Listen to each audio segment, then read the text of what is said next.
if Newberry wants to come in and knock off the man, they got to play their best game here tonight. Yeah, you saw Cornelius Ingram there, 10 years now here in Hawthorne, which is nuts to think about. The former Florida Gator played in the NFL, 84 wins to just 19 losses in his 10 years here. All right, we are ready to go with a My 11 kickoff, and it is booted down to about the 5-yard line, and here we go, another edition of Allen Law Firm's Friday Night Rivals. And how about this, right off the bat, down the sideline he goes, and finally knocked out of bounds. That was Demetrius Brown, and he puts Hawthorne in great field position to get things going. Oh my gosh, this is what I'm talking about with this team. We talked about no freebies with this Newberry special team defense, penalties. This is a freebie right here. You basically have given Hawthorne a short field, and not to say at the very least, that was a great return, great blocking at the point of attack by a lot of these guys.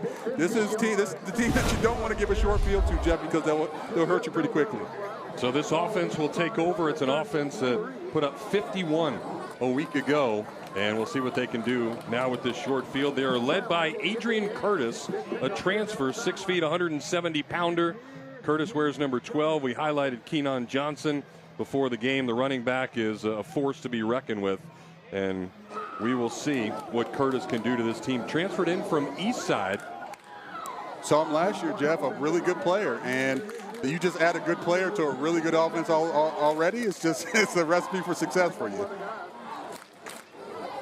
Darian Bowie, one of the wide receivers. He'll line up far to the left side, the only one out there. They've got trips to the right on this high-powered offense, and there you see Adrian Curtis.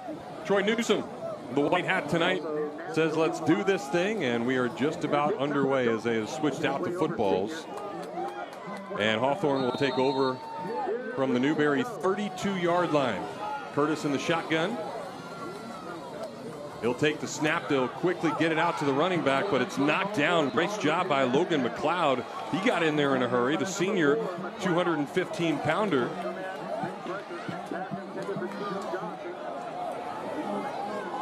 Yeah. Well, let's check out that Hawthorne offense. Yeah, highlighted by number 12, Adrian Curtis. You talked the east side transfer. Number 9, Keenan Johnson. You saw the little swing pass out to him, trying to get out there. Pay attention to that big offensive line. They're going to try to push on this Newberry defensive line, open up some holes, really get that play action going a little bit here tonight, Jeff, and see if they can get some points up there on this board. Yeah, you see no tight end, 4 wide receivers, just the 1 running back, and that is tonight's Allen Law Firm starting lineup. Allen Law is all in for you. All right, second play. Curtis in the shotgun once again. He'll move Johnson to the other side of him, and everybody bunched in now on the formation, and we got a flag. Delay of game.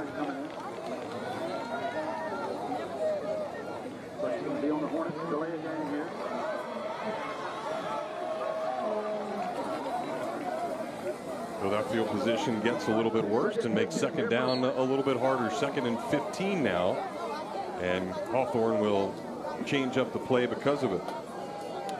And there's that Newberry defense, highlighted by number 56, the Ohio State defensive line, number 1 defensive tackle in the state of Florida, Jarquez Carter. Got to get some pressure, got to get some push on that line tonight to make this game interesting.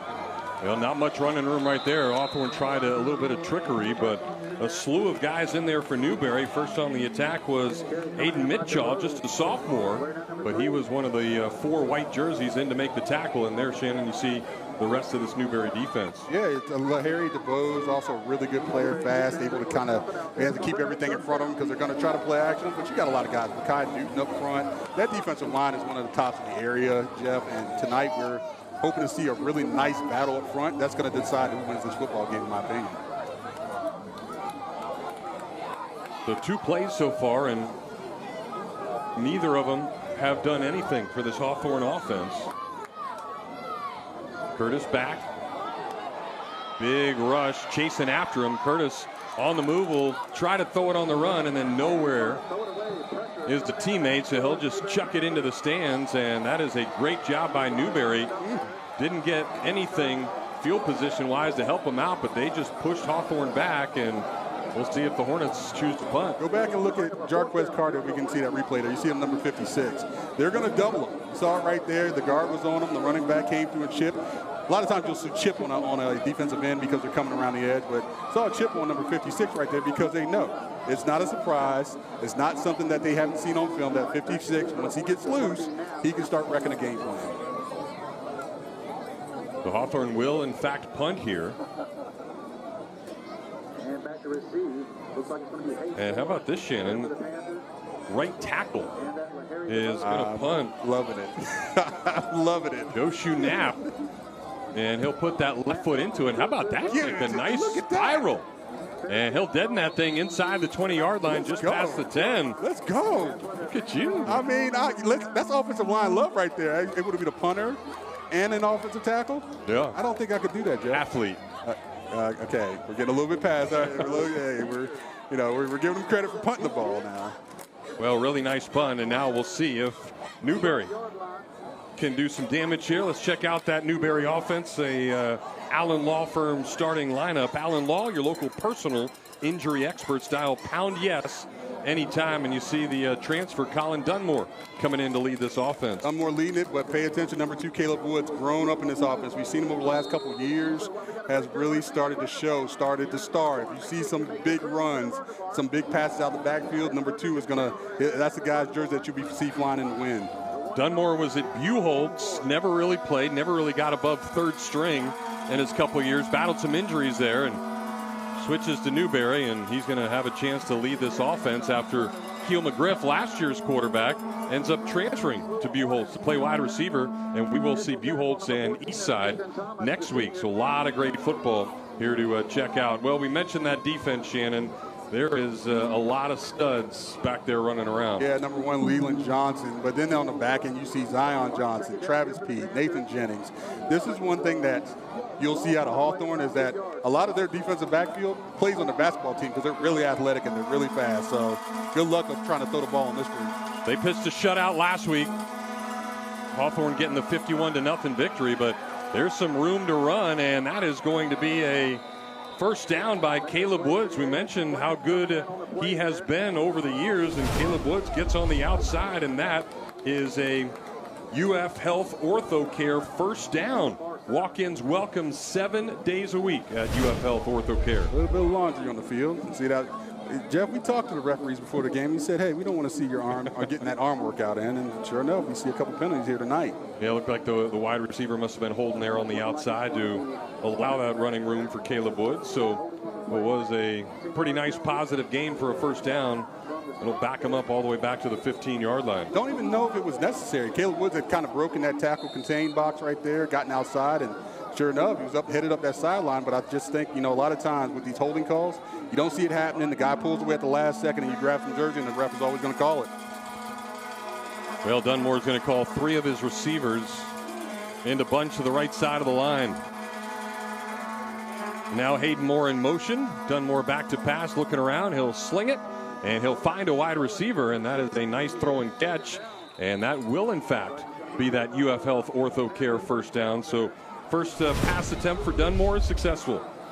A little bit different than what I've seen in years past, Jeff. Matter of fact, we've been at this game for the last couple of years, and we've always seen Hawthorne come out the gate, kind of fired up, running that ball down the throat, right? But now we're seeing Newberry move the ball. They're starting off, and their offense is looking kind of cohesive, a little bit crisp. So if you're that Newberry, if you're that Hawthorne defense, got to tighten up because these guys get loose. It could get kind of ugly.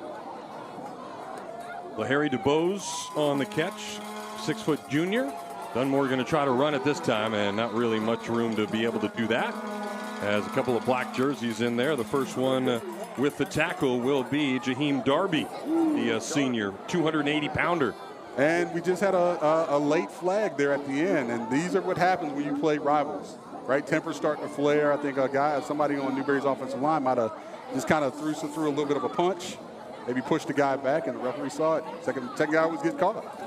Well, and it's very similar to the punch, or at least the jab that I gave Shannon in the Sonny's barbecue line as we were trying to get the pregame meal. I saw him just jumping right in. There was barely any baked beans left. I was like, Shane, you got to give me some of those, man. Well, Jeff, they're good for your heart, okay? And shout out to Sonny's, because as they always do, we'd like to take a moment to thank the fine folks at Sonny's Barbecue for feeding our Friday night rivals crew. Sonny's Barbecue, local pitmaster since all the way back in 1968. Shout out to my girl Roxanne, the general manager at the local Sonny's Barbecue in Waldo, where the food came from. Roxanne, thank you. You guys stop by, tell her hello, and make sure you try some great food. Can we sing the song to her too? You jacks.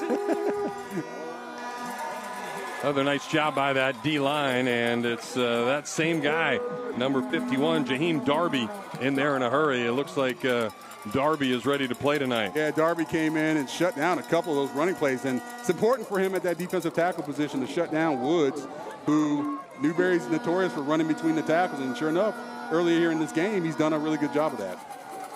So after the initial first down, 2 plays and no positive yardage, they are not back to the original line of scrimmage. So 3rd and about 12 here, as Dunmore will work from the shotgun. 2 receivers to the right, 1 to the left. He'll take the shotgun snap, look left, trying to find somebody, goes down the middle of the field, and that one is broken up.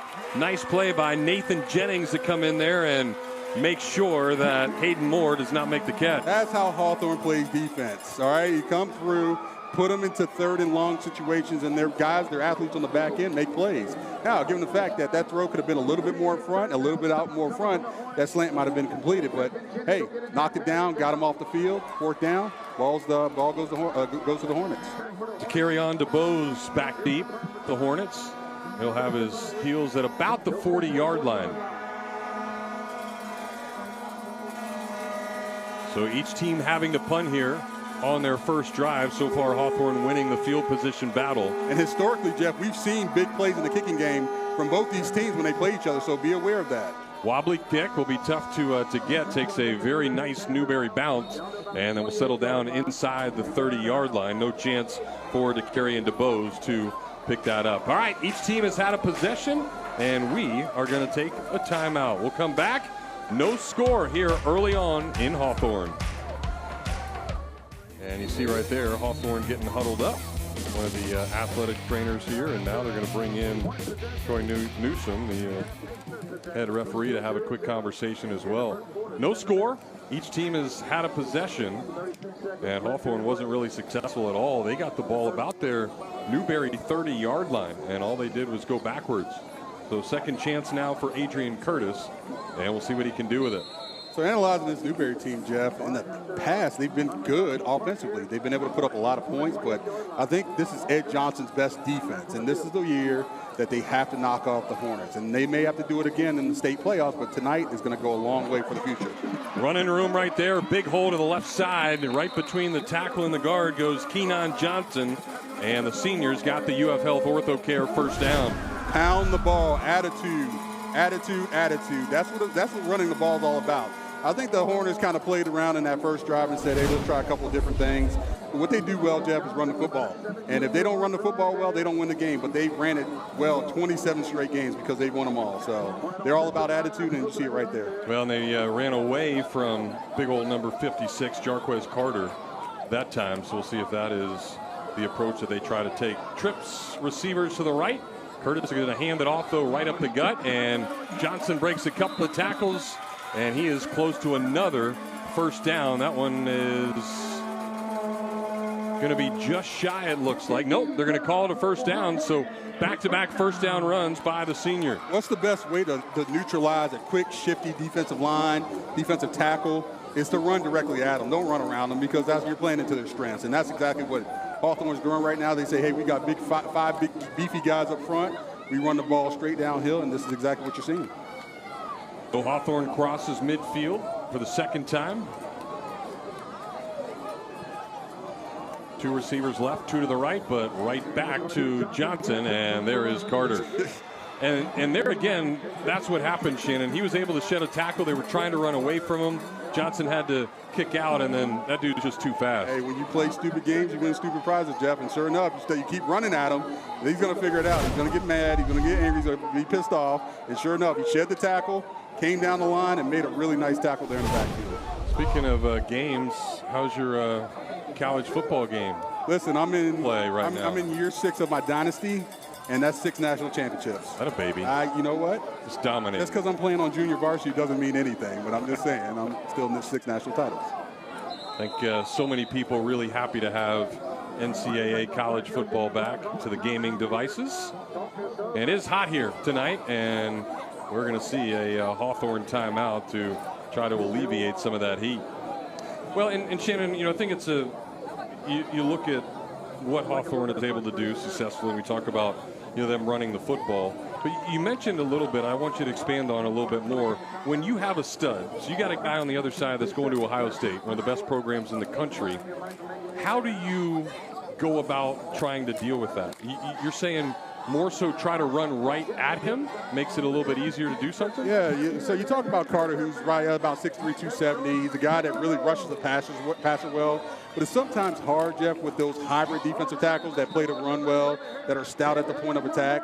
The best thing that you can do is run away from him. And this is the reason why he gets so much publicity, is because he's a game plan changer. He changes the game plan of, hey, instead of being able to run boots and run different kinds of offense and run anywhere between the tackles, especially zone cutbacks, is that this guy can take out a guard, or he can play a great double team and still make the tackle. So that lessens your game plan, pulls it down a little bit, and you got to try to be able to take that lesson game plan and do it really well.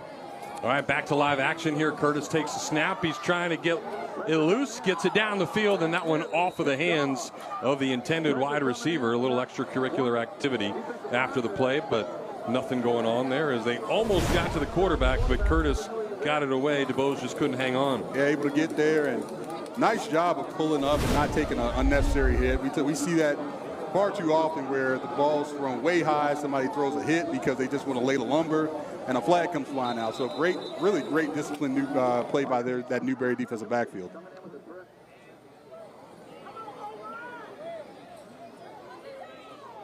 So 3rd and 12 now, and there is going to be a mandatory hydration break, and it looked like they were going to try to do it right there, but maybe one more play. And we'll see if Hawthorne can get their 3rd first down of the drive. They'll have to get 12 yards to do it. Trips receivers to the right.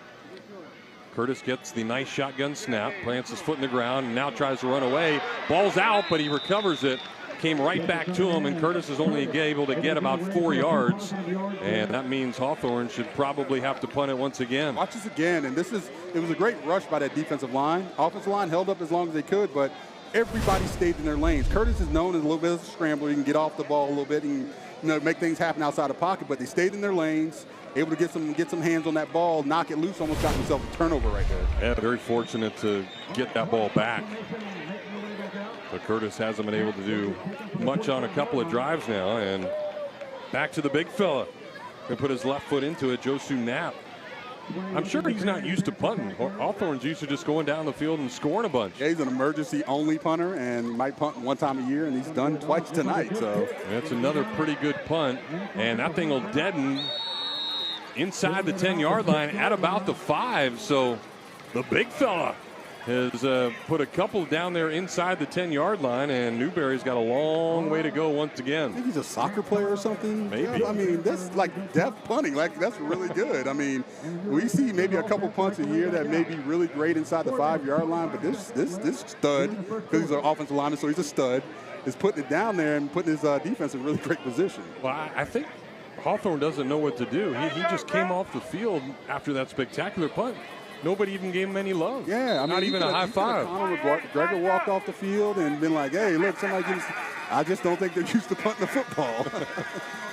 All right, Dunmore back to work. As Newberry will get it for the second time, just over 4 minutes to go here in quarter number 1. They'll hand it off. And a gain of about 4 there on first down. All right. Hawthorne sideline really upset as there was a late tackle with one of the rushers way after the play was over, but nothing's called. Yeah, this little chippy behavior, you can't do that. All right, this game looks like it's going to be relatively close, and it takes only one silly play to really put your team in a bad position, cost them some points, yards, flip the field. So both teams got to get their emotions in check. Gain of about 5 there.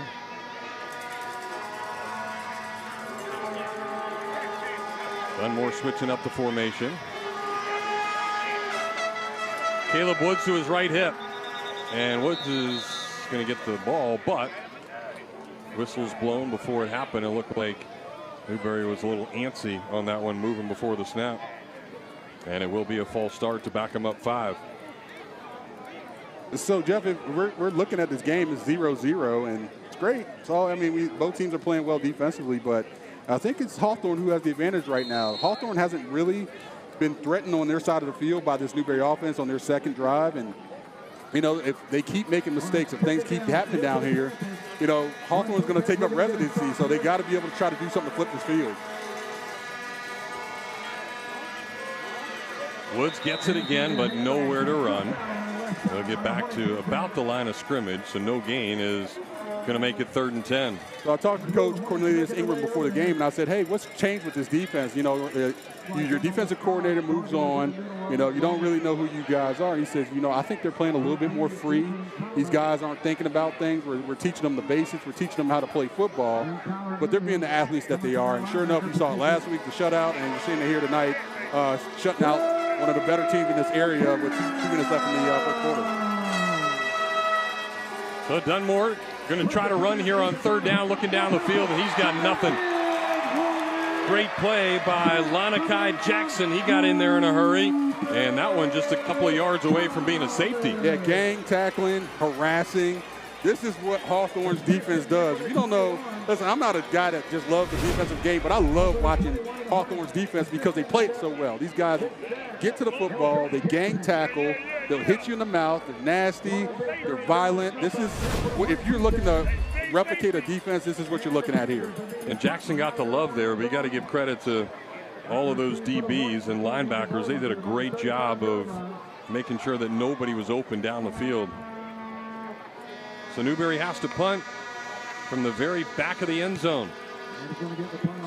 And that one off pretty good. It'll bounce sideways and now go the other way. So Hawthorne is going to have great field position once again as they will take it at the 35-yard line. That's how far that they have to go to try to get the first score of this game. So we'll take a break. Just under 2 minutes to go here in quarter number 1. A couple of zeros on the board so far. You're watching Allen Law Firm's Friday Night Rivals presented by Radiant Credit Union. Oof. Here's the Hornet Athletic Program and more. FFA, Agriculture, and all. Southern Duckmaster. All right, here we go.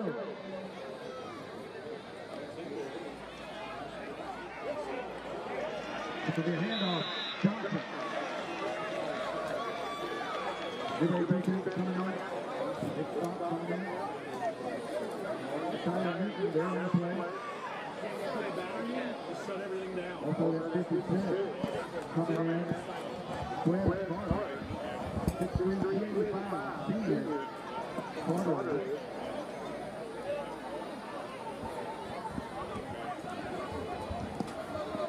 All right, sorry about that. We had a little technical difficulty there. It was a really nice play by this Newberry defensive line. Amarius Bryant, just a sophomore, got in there at 250 pounds, so that's a couple of forces to be reckoned with. 55 and 56 combined, 420 pounds between those guys, and now we're going to get another timeout called by Cornelius Ingram.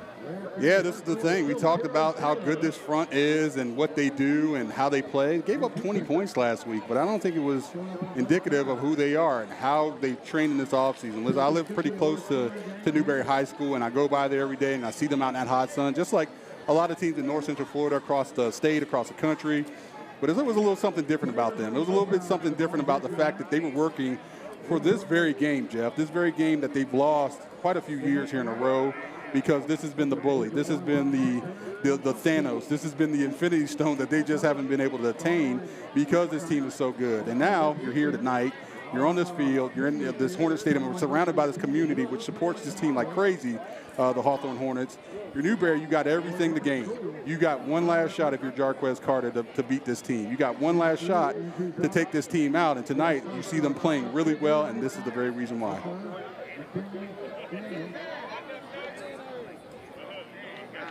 So there you see Cornelius Ingram course, C.J. Ingram, not a part of things tonight, signed to play basketball at the University of Florida. He was a two-way stud, of course, the guy leading the charge for these back-to-back state championships. But hey, hoops is his sport. You got to stick to that, and he's a really good basketball player. Yeah, look forward to seeing him next year in that Gator uniform. It's definitely a big win for Coach Mike White and his guys. Quick little hitter to the outside. DeBose breaks the tackle, and he's got a first down.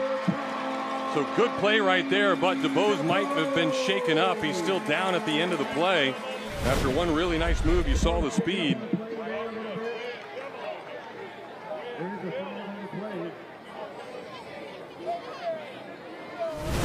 And, you know, I think right there, you see Carter coming all the way in and chasing him down the field. So, listen, and, you know, never want somebody to get hurt. You know, we don't like to see that. Landed hard on that shoulder. Hopefully he's okay. He can get up and walk that off.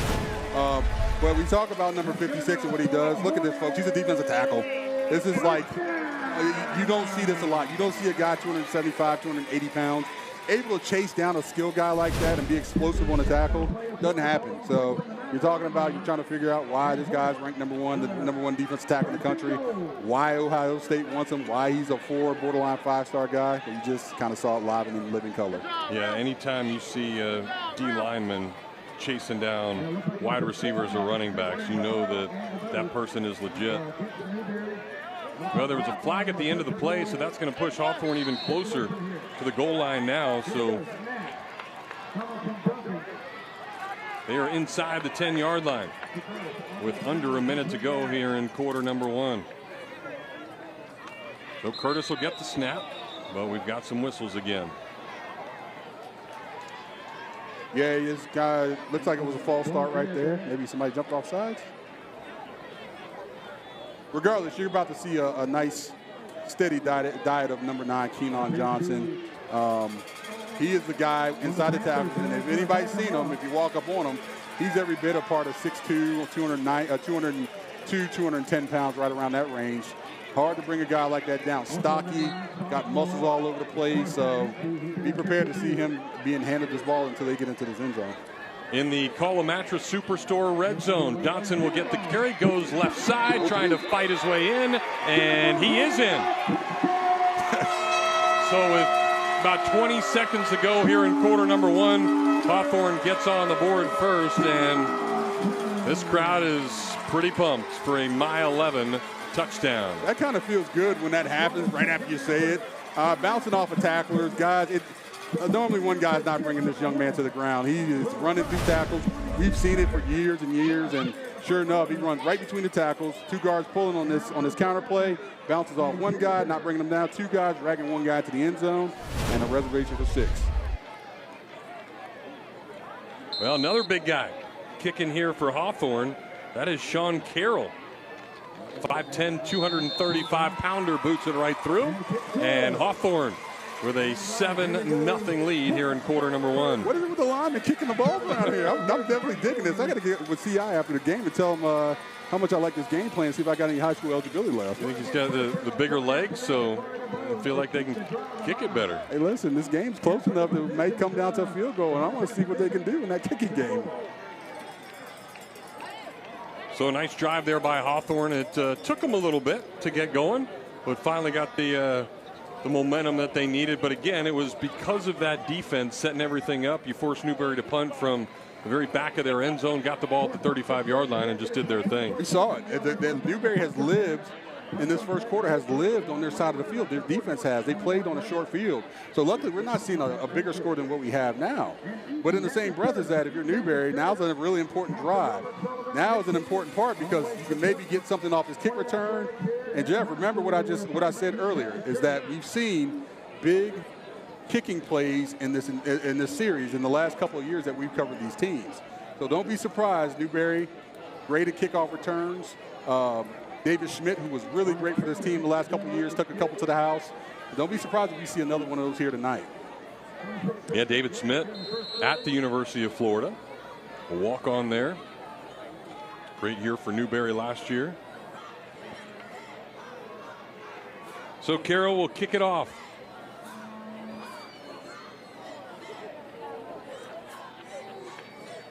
My 11 Sports kickoff. Carroll makes sure his teammates are ready to go. They are.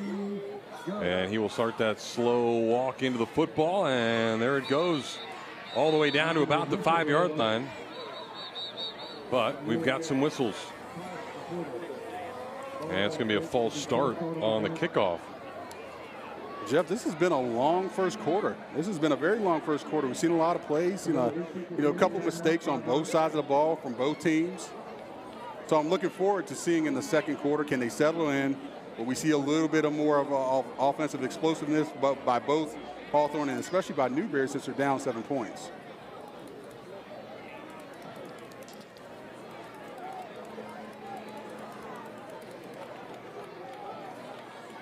So Carroll will set it up again. And we'll have another My 11 Sports kickoff here on Friday Night Rivals. Dustin, our producer tonight. Caleb running around making sure everything sounds good, is hooked up and ready to go. And, of course, we've got the best camera people in the business giving you all the great shots here tonight in Hawthorne, a town that absolutely loves their football. Not only football, but basketball as well. They are a state championship machine here in Hawthorne. All right, this one comes down at about the 15-yard line, and good coverage there by Hawthorne. First one in there is Zion Johnson, and he will make the tackle as Newberry can't even get to the 30-yard line after the 5-yard penalty. Excellent kickoff coverage, and you would think, and they watch tape, and I'm sure Coach Cornelius Ingram has preached this about not giving them anything in the kicking game, guys staying in their lanes, making those tackles, and sure enough, that's what happened there, and keeps Newberry on their side of the field deep in their territory. With just 17 seconds to go here in quarter number 1.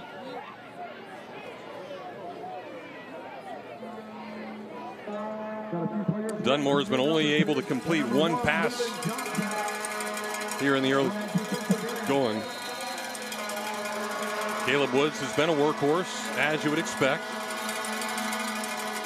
And Dunmore going to try to run it. He'll pitch it on the option, and that is a positive play right there. And we'll go for about 13 yards and another UF Health OrthoCare first down. OrthoCare open weekends, 7 days a week. Best place to go if any kind of injury occurs in your household. A lot of people wonder what's the difference between an option and a speed option. Speed option quarterback's coming downhill as fast as he possibly can and gets it out to the running back if he's covered up or gets hit by the defensive end. Regular option is a little bit different, where you may be handing the ball off to a back and then running the option play. So a couple different ways, but really nice play. First time we've seen that here tonight from Newberry. Yeah, great play call, too. There was only one guy out there, so obviously Dunmore was going to make the pitch, and he did it nicely.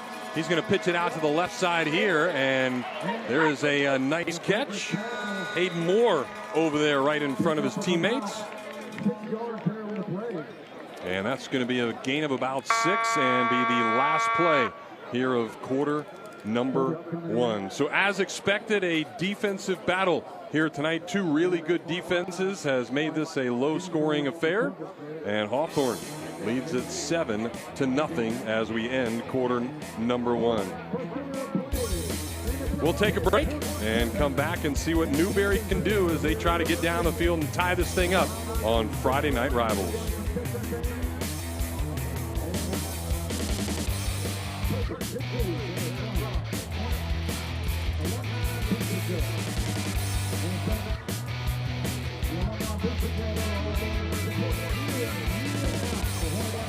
So Hawthorne up 7-0 as we get ready for the start of quarter number 2. But before we do, let's head back down to the sidelines and hear from Randy.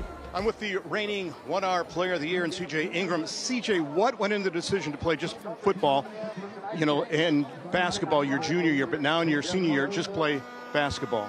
It was a business decision, not for myself, but just my family. Future plans, to make it to the NBA. It starts in the senior year, high school, AAU, all that stuff adds up towards the end. So just being able to focus on basketball, it'll definitely add up for the future, and I'll definitely be able to be successful for that. Best of luck in the future. Thank you. Guys, back to you. All right, Randy, thank you very much. That is a stud athlete right there, and you watch some of those basketball highlights, you can very easily tell why Todd Golden and company wanted him to be a Florida Gator. I was talking to Brittany Ingram, his stepmother, and sure enough, she said, look, he's standing on business. He had to think about the fact that he has to focus on one sport. Really good football player, but ultimately it's going to be basketball, which he's really great at, which he's going to be doing. So good luck to CJ, and I really can't wait to watch him as a Gator. Yeah, a lot of schools in the country wanted the local kid, but he ends up going to that local college to follow in Pops' footsteps. All right, big play here, 3rd and about 3 yards. Dunmore with a little pass, gets it off, but 4 black jerseys make it 5 and now 6, and they're going to call that play dead as Logan McLeod finally got away from it, but a gang tackle right there will keep Newberry shy of the first down. Kind of a quick whistle. I get it. You know, maybe stop forward progress, but I'd like to see, hey, listen, he's still going. There's still movement there. I don't necessarily think that whistle should have been blown. That could have been a really big play. Yeah, give McLeod credit right there. He was still churning those legs, working really, really hard. Nice play set up, but that swarming Hawthorne defense got there in a hurry, and that's going to force what looks like another punt, but now Ed Johnson looks like he's choosing to run the offense back out on the field. He said, forget that. You know what? I think this is an important drive here, Jeff. We talk about what they've done and how far they've come here over the last couple of years. You got to let everything hang out here. You got to be able to get these plays. You got to be able to make these plays against a really good Hawthorne defense. And sure enough, Ed Johnson's like, hey, I'm going to roll the dice a little bit. And because of that, Hawthorne is going to call their 3rd and final timeout here in the first half. That's a big deal. That's a big deal in a close football game, even in the first half, is that you have 0 timeouts.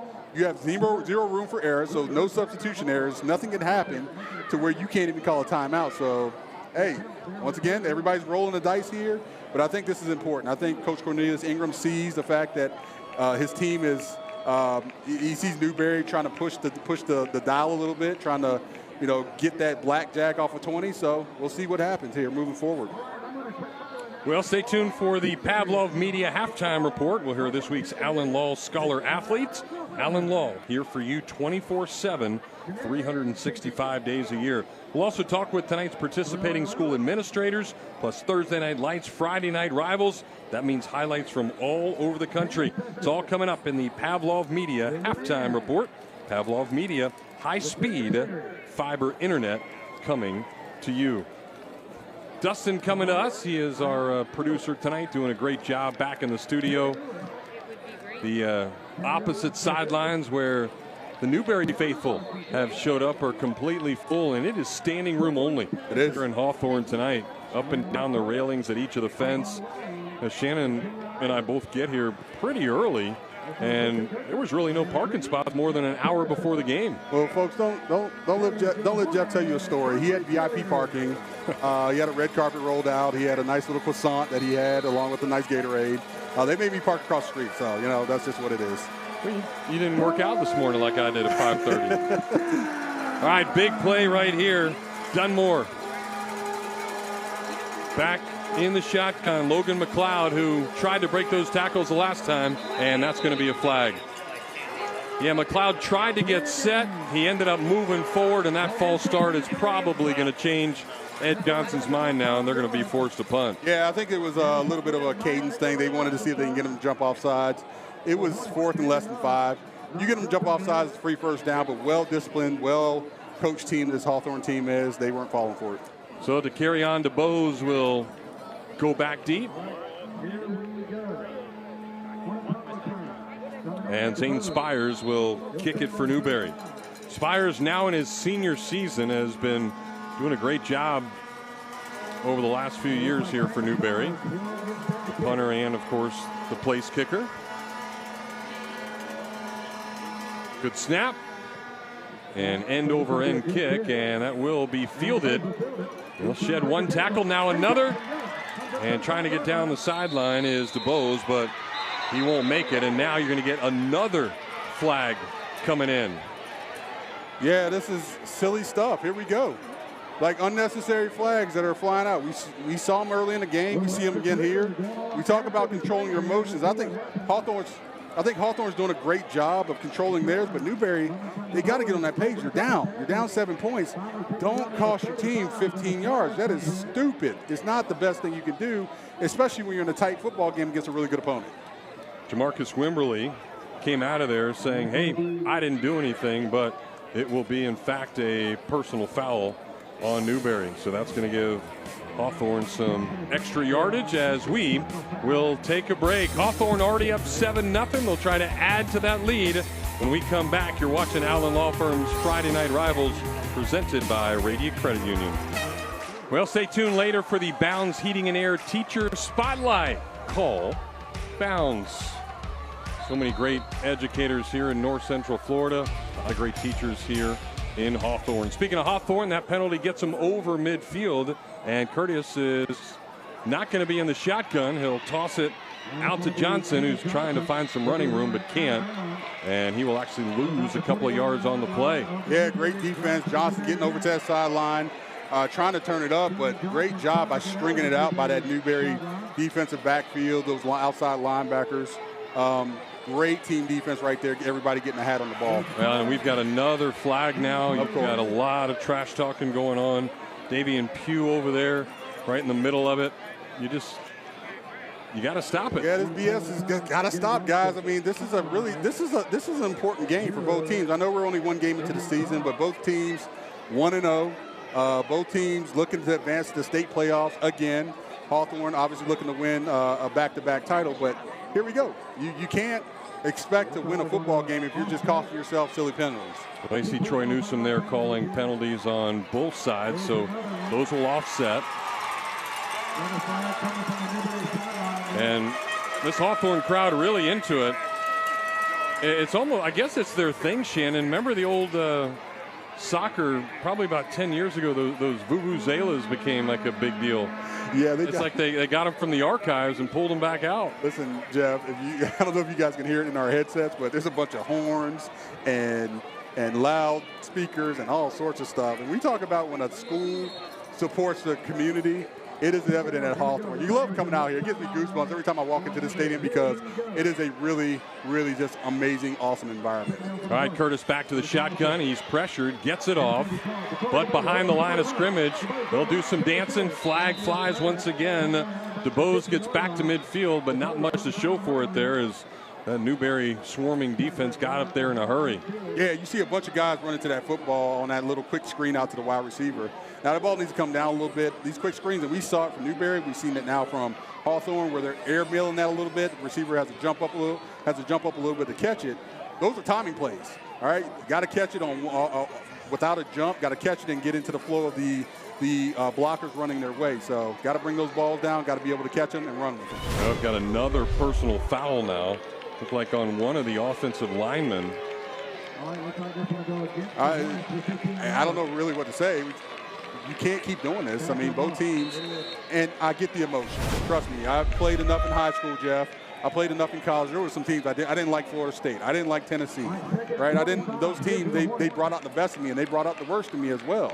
But in the same breath as that, I realized there's 10 other guys on the field. There's 11 other guys on the other side of the ball that are depending on you to do your job and to do it without costing the team penalty yards or scores. And this is exactly what's going on here tonight. These guys got to get their emotions in check. So that's going to make it 2nd and 25 after yet another personal foul. So Curtis in the shotgun. He'll hand it off. And not much running room there once again. Makai Newton in there amongst others for Newberry. Logan McLeod playing both ways, also in there with a stop, and now we've got another body down on the ground. And it's every single play now. This is getting comical. At some point in time, you got to call a timeout if you're Coach Cornelius Ingram. You got to call a timeout if you're Coach Ed Johnson. Bring your guys over and be like, look, I appreciate a hard-fought football game. I appreciate you guys not getting pushed around, and this is probably what you're going to see right here. Guys, come on over here. There's a lot of confusion in that Hawthorne backfield, and this is what happens when your emotions get out of check. Well, and obviously Cornelius Ingram has been a part of a lot of football over the years, and he understands it too. There's no reason for every single play to something like this happen. He's bringing everybody in there together and making sure nobody keeps chatting it up. All right, well, we're up here in the booth, but Randy is down on the sidelines, and he is probably right in the midst of it all. So, Randy, what's going on down there?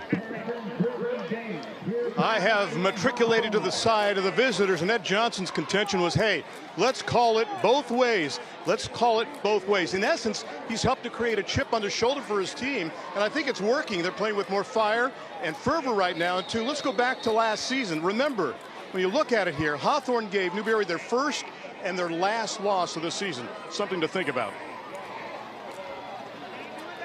Yeah, very true, Randy. So you know that Newberry wants to win this thing, and we'll see if Cornelius Ingram now calling his team over, bringing everybody together, is going to stop some of this nonsense. Yeah, Jeff, it's an emotional game right now. You can take a look at the Hawthorne players. There's a lot going on right now. There's a lot happening, and I feel for them. Like, if you're watching the game, you're watching both of these coaches. You see Ed Johnson right there.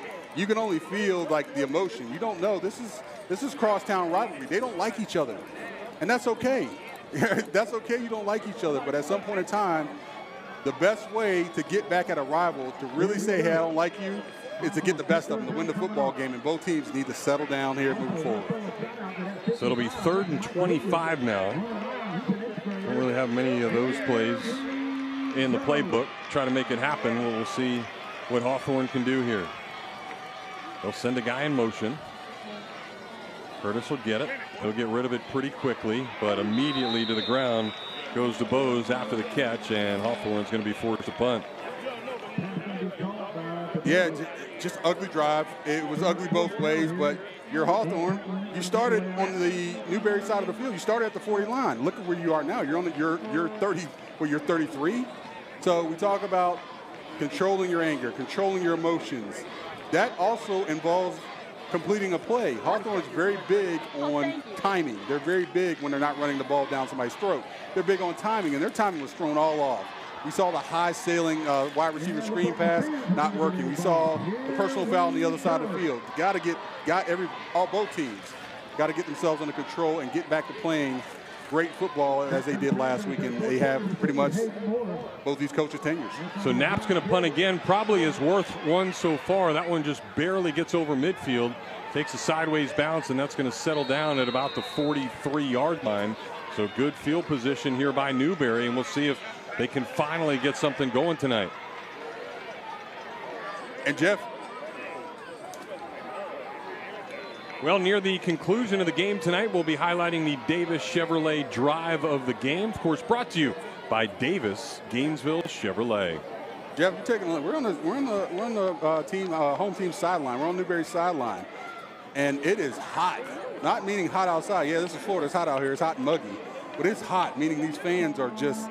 There's a lot of stuff going through them right now. They want to beat this Newberry team. They want to see their team walk out of here with this victory. We talked about standing room only.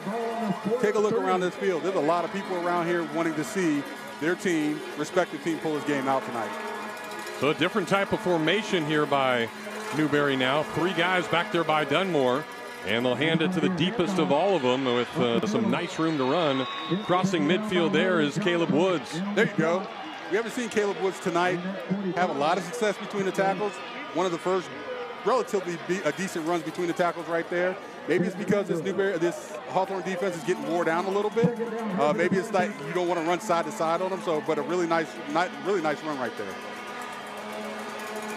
Same formation, so the junior, the deepest of everyone in the formation, will get the ball once again, go to the right side, get through that line of scrimmage. He's got a first down, brought to you by UF Health Ortho Care. Keep giving it to him. Keep giving it to him. And this is probably the best sustained drive that we've seen from Newberry here tonight. They're moving the ball, got themselves a first down here. Continue to run the ball. It seems like that's what they're doing best. So a couple of runs and a first down, and now back to Woods again. He'll get stood up, but after some positive yardage, that'll go for another 5 or 6. And Newberry all of a sudden has something going here. I like what Woods is doing. I like that he's finding these creases, but he's got to lower those pads. He's taken 3 kind of big shots coming through those holes, and he takes a big shot again. He takes one of those big shots, and somebody gets their head on that football. That thing's coming loose. Woods asked for a breather, so he's off the field. Jamarcus Wimberly will replace him in the same formation for Newberry. They're going to throw it this time out of formation. That's a nice throw and catch. Hayden Moore's got it on the deep slant, and they are inside the red zone now at about the 16-yard line. Beautiful RPO. RPO, run pass option. The option to hand that ball off. You see that offensive line firing out there. Quarterback says, you know what, I see one-on-one. I'm going to hit the quick slant. Throw, catch, first down. You're almost down here in the red zone. And that is a UF Health Ortho Care. First downs, walk-ins welcome 7 days a week. Well, they're trying to walk into the end zone, but still a little bit of work to do. We'll see if this Hawthorne defense can shore things up as we take a water break here in the Hornets' Nest. Back with more Friday Night Rivals right after this. Well, during the fourth quarter of the game tonight, we will be selecting the Allen Law Player of the Game. Allen Law is all in for you. Caleb Woods trying to be that guy. Got Newberry rolling a little bit on this drive, as this is by far the best that they have looked here so far for Ed Johnson and company. It is the best that they've looked. Able to hit a nice little RPO pass there on that last play that they had. You see Caleb Woods right there. He's going to be a big part of why of them putting some points up on the board here tonight. But this Newberry team, they've been talking about it all week, Jeff. They've been talking about the fact of what Hawthorne has done to them in the past, what they need to do moving forward. And Coach Ed Johnson wants this game for these seniors who have never beaten Hawthorne. This is going to be important to them. Yeah, last week very good. Newberry beat University Christian, scoring 44 points. Told you about the big day by Caleb Woods. And Dunmore in his first ever game at Newberry, 3 for just over 100 yards and a couple of touchdowns. But Newberry on the night, 253 rushing yards. Most they posted in a couple of years, so that's what they want to do, and they are certainly doing it on this drive to try to tie this game up. McLeod will join the backfield just to the right of Dunmore. He'll flip it out to the back, and he'll break 1 tackle, but can't break the other 3. And he will be tackled, not getting all the way back to the line of scrimmage. Nice little swing pass right there. Dunmore hitting that circle button, spinning back inside, but great team defense. All the Hornets swarming to the ball as they do and getting them on the ground before he can get anything else extra. So they'll get Caleb Woods back in the game now. He got his breather in.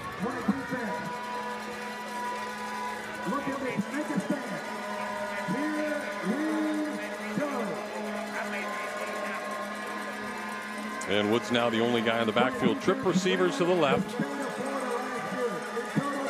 As Dunmore gets ready to take his shotgun snap. McLeod in motion, now in the right slot. He'll look down the field and he'll just flip it out to the back, but not a good toss over there by Dunmore. He threw that thing really hard and Woods couldn't hang on to it. Yeah, Dunmore kind of letting that thing rip. Guy standing, probably about 10 feet away from you.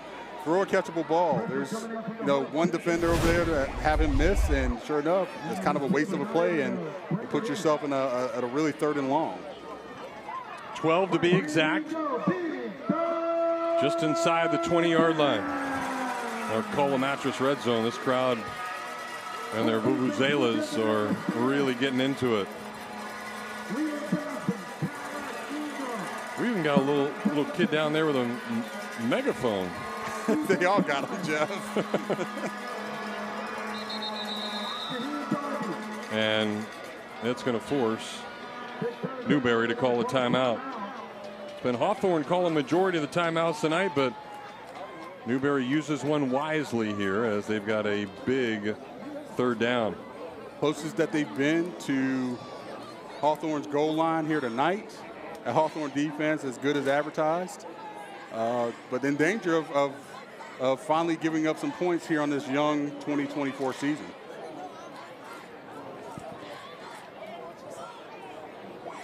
Well, again, we are just under 5 minutes away from halftime, and that's where we'll give you the Pavlov Media halftime report. This week's Allen Law Scholar Athletes. Allen Law here for you 24/7, 365 days a year. We'll also talk with tonight's participating school administrators, plus Thursday Night Lights and Friday Night Rivals highlights from all over the country. It's coming up in our Pavlov Media halftime report. Pavlov Media, high-speed fiber internet. So the play is in. They have talked about it. Woods just to the left of Dunmore. He'll get the ball, try to get up the middle, but there is nowhere to go. Good job by Laconnie Jackson, middle linebacker coming in, just a junior. Made a big play, and now we'll see if Ed Johnson chooses to try to kick a field goal. Yeah, Jackson's shooting that gap. Nobody really ever worked up to that second level on that offensive line. They able to make the tackle in the backfield. And a little surprising that I wouldn't see Ed Johnson throw the ball on that down, but I think he was more willing to concede and try to get a field goal, try to get some points here up on the board. It'll be about a 37-yarder that Zane Spires will attempt. He certainly has the leg for it.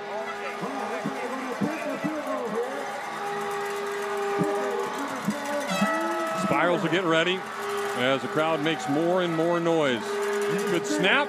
Kick is up, plenty of distance, and it is perfect. Give me that. Right through the uprights. Zane Spires gets Newberry on the board. So their best drive results in some points, and now it's just a 4-point game here in Hawthorne. I understand it wasn't a touchdown, but that breaks that scoreless streak that Hawthorne has carried since last week. It gives you a little bit of oomph, a little bit of momentum here going here into the end of this second quarter. Nice job, nice drive right there by Newberry.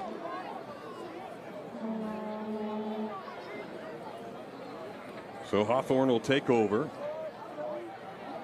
And Jeff, that has to feel good if you're Coach Ed Johnson. No question. When you went that entire first quarter, really getting beat up by that vaunted Hawthorne defense, and finally you get a nice drive, you get some RPO stuff, you get some running between the tackles from Caleb Woods, and finally you cash in for 3 points. And a really tight game, that's important.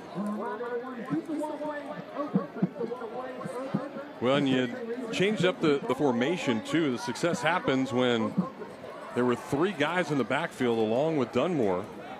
So maybe got some more momentum on those blockers, more room for Woods to see where he wants to go, and get a couple of really nice first downs to get into enemy territory before finally making the kick. I think you're right, Jeff. I mean, even with that speed option coming around that corner, more guys you have to worry about coming out of that backfield, more of those playmakers for Newberry. So nice call by Ed Johnson and his crew of switching things up a little bit. Spires will kick it off. Good kick. All the way back to the 5-yard line, but it sounds like we've got another whistle.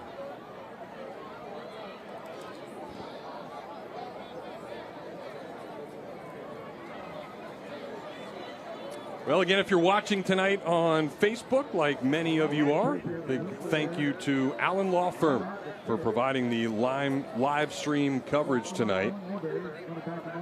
Shout out to Bill and Jenny. I know Bill generally joins us a couple times a year here up in the booth. Jeff, that means you're not the best looking guy up here when he comes. Yeah, it makes it hard. It is what it is. But want to give a shout out to them. Say we miss you guys and look forward to seeing you. No doubt about it. Yeah, Bill loves the high school games and certainly loves helping out this community in so many different ways.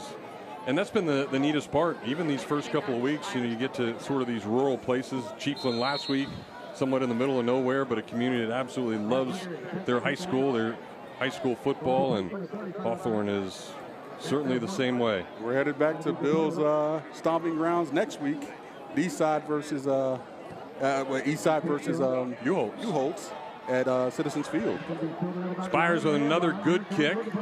Some room to run, but running sideways as opposed to north and south, that's not going to really help. And Newberry with some nice coverage there, tackling the returner just shy of the 30-yard line. Well, this is an important drive. You got your basic 2-minute 2.5 minute offense coming up here because 4-minute offense, because what happens is that you got to try to run this clock down. You don't want to give a team that's got momentum, as Newberry does, with that last 3 points that they got. You don't want to give them any more. You don't want to give them another shot to try to take the lead heading to half. So if you're Hawthorne, you're going to have to do a little bit of mixing of running the ball, passing the ball around a little bit, try to eat away at the clock, while on top of that trying to get some points and extend this lead a little bit. Yeah, Newberry won the toss. They deferred, so they will get the ball in the second half. So everybody keeping score at home, or if you play Madden or NCAA football, you defer because you want that ball at halftime. You want to go in with a little bit of lead or down, less than a touchdown, because you obviously have the opportunity to flip the script, to go in and do your halftime adjustments, to come back out and make it a new game. Did you ever get to go out and be a part of the coin toss? I did. As a captain? I was a captain, and I got to say I was probably about 90% good on my coin toss. At a baby. Yeah. Did you have one particular one you'd call every time? I would always go heads, and heads, they say tails never fails, but that's a lie, because heads was always heads. I remember one specifically, right? Florida, Georgia, 2003. They had a special coin. And they said, whoever wins this toss gets this coin. No way. I was like, I'm just naturally going heads. I actually called tails.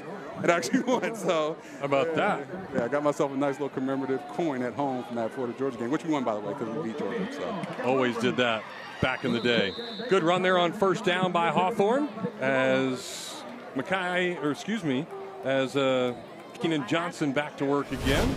Kind of shocked that we haven't seen the ball in his hands more than what we have already, Jeff. He's one of the guys, he's hard to tackle. And between the tackles, Hawthorne's always been good.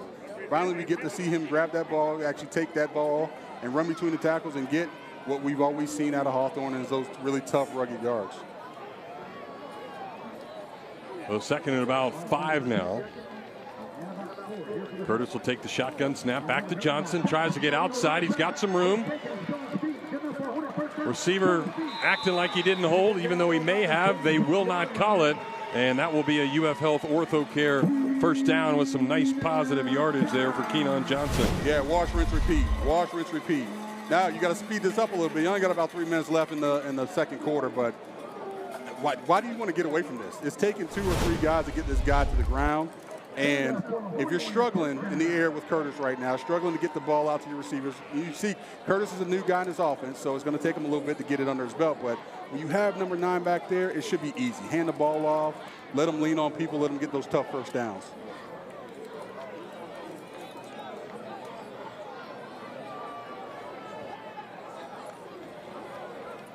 Johnson will get it again. Has some room, sheds 1 tackle after he crosses midfield, and he will be brought down. Another late extracurricular activity, this time on that Newberry side, and that's Carter in on the action, but no flags. And as good as we talked about how Newberry's defensive line is, they're getting worn down. They're getting leaned on. Defense, you have to exert a little bit more energy because you got to run to the ball carrier and get them onto the ground. You can see these Hawthorne offensive linemen really putting it on them now. You can see, especially with number 9, Keenan Johnson, being able to run behind those tackles and get a lot of yards, getting big chunks at a time. Under 2 minutes now until halftime.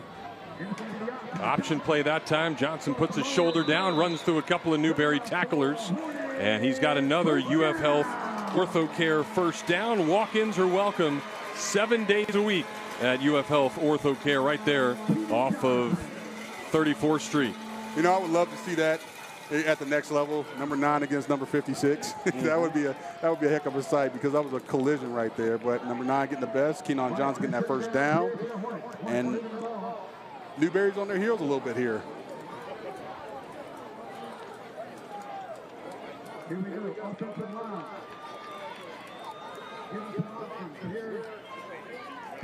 Clock still ticking down. Hawthorne might want to hurry a little bit. Just over a minute to go now. As Curtis going to throw it this time. He's looking deep down the field. He's got a man, but is just overthrown as Devian Pugh couldn't get there. You got to run through that. I mean, he just kind of slowed up at the end. If he runs through that ball, and listen, I've heard that enough times, Jeff, from Steve Murray. He's like, run through the ball, don't run with your hands out. If he runs through that ball, he's catching that. Yeah, looks like we're seeing a really nice pass. All right, let's go down to Randy who has got an injury update down on the sidelines. Number 3, Takarian DeBose, cramping on that kick return before that we had. He's been cramping, and they've been giving him fluids. But Shannon, as you know, once you cramp, you're probably going to cramp again throughout the contest. So his status is up in the air for now. Yeah, got to try to battle through that. He's actually back on the field right now, so which is good. And Randy's right. I mean, once that cramping starts, this is why they always highlight drink before the game, pickle juice, water, salts. Make sure you get them in your body, because once you start cramping, it's hard to get them, hard to stop them. Curtis back to throw again. This one a little shy of the man we were just talking about to carry on DeBose. You see DeBose limping again, and that's exactly what happens. Those cramps, look, it's about your body getting hydration. Your legs are normally the first thing to go, and that hydration from when you drink it to when it goes down into your stomach and intestines, it goes down into those veins and everything. It's a long process, and on a hot night like this, sometimes they just don't get down there, so you got to make sure that you're hydrating, because that can really put a damper, literally, on you for the rest of the game. Well, Curtis lost his helmet on the play, so they're going to have to put in the backup quarterback here.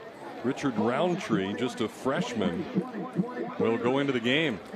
And honestly here, if Roundtree's a smart guy, and I know Coach Cornelius Ingram is, he's handing his ball to number 9. He doesn't want a freshman off the bench just thrown into the game, handed to number 9, let him get yourself some yards here.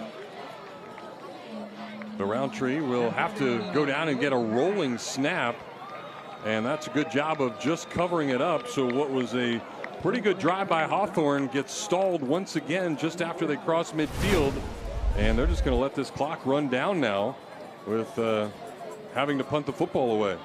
Not really used to seeing Hawthorne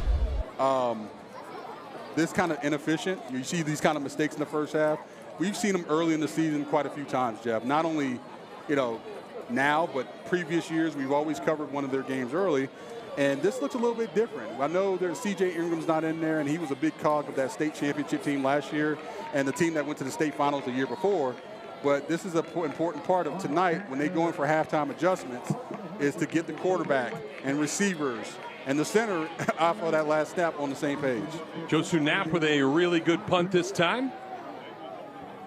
That will take a sideways bounce and settle down at about the 15-yard line. But the clock strikes 0, and that means it is halftime. So Hawthorne with the lone touchdown of half number 1. Newberry gets on the board late, puts up 3 points, but there has been a lot of back and forth and a lot of trash talking. So we'll see if something changes here in half number 2. Yeah, halftime adjustments are the biggest part of the game, Jeff. We talk about your biggest adjustments come from game 1 to game 2, where we're in game 2.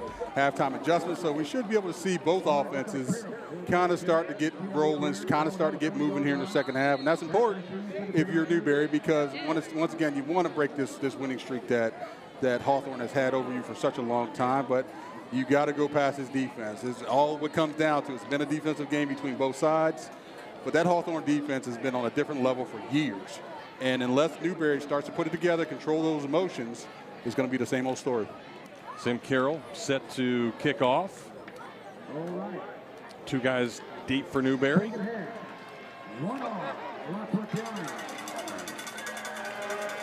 So Carroll ready to go.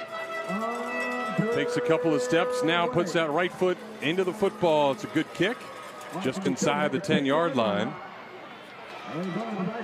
And Newberry on the turn will get tackled, and Colin Dunmore and company will take over right around the 25-yard line. So, Shannon, when you talk about these halftime adjustments, really just one good drive offensively by Newberry. Really weren't able to throw the football. It was all about getting it to Caleb Woods in somewhat of a unique formation. So when you look at what you do at halftime, do you say, hey, we were successful with this, so we try to go back to it again, or you play that chess match? I think we saw it, Jeff, is that sometimes you don't have to have a chess match when you're running the ball. When you're coming off at a guy and hitting him in the mouth, and that's what you saw Caleb Woods running between the tackles, is set up that nice RPO pass that got him that big chunk of yardage and finally got him that field goal. So kind of expect to see a little bit more of that here as we move forward. Well, and it's exact formation that they go to start things off here in the second half. Woods gets the ball, and he gets about 5 yards on first down. That's what you need to do. I get that. You don't have to hit everything in one big swoop. A lot of times big plays happen because of a misassignment not because the guy just gets his butt whipped, right?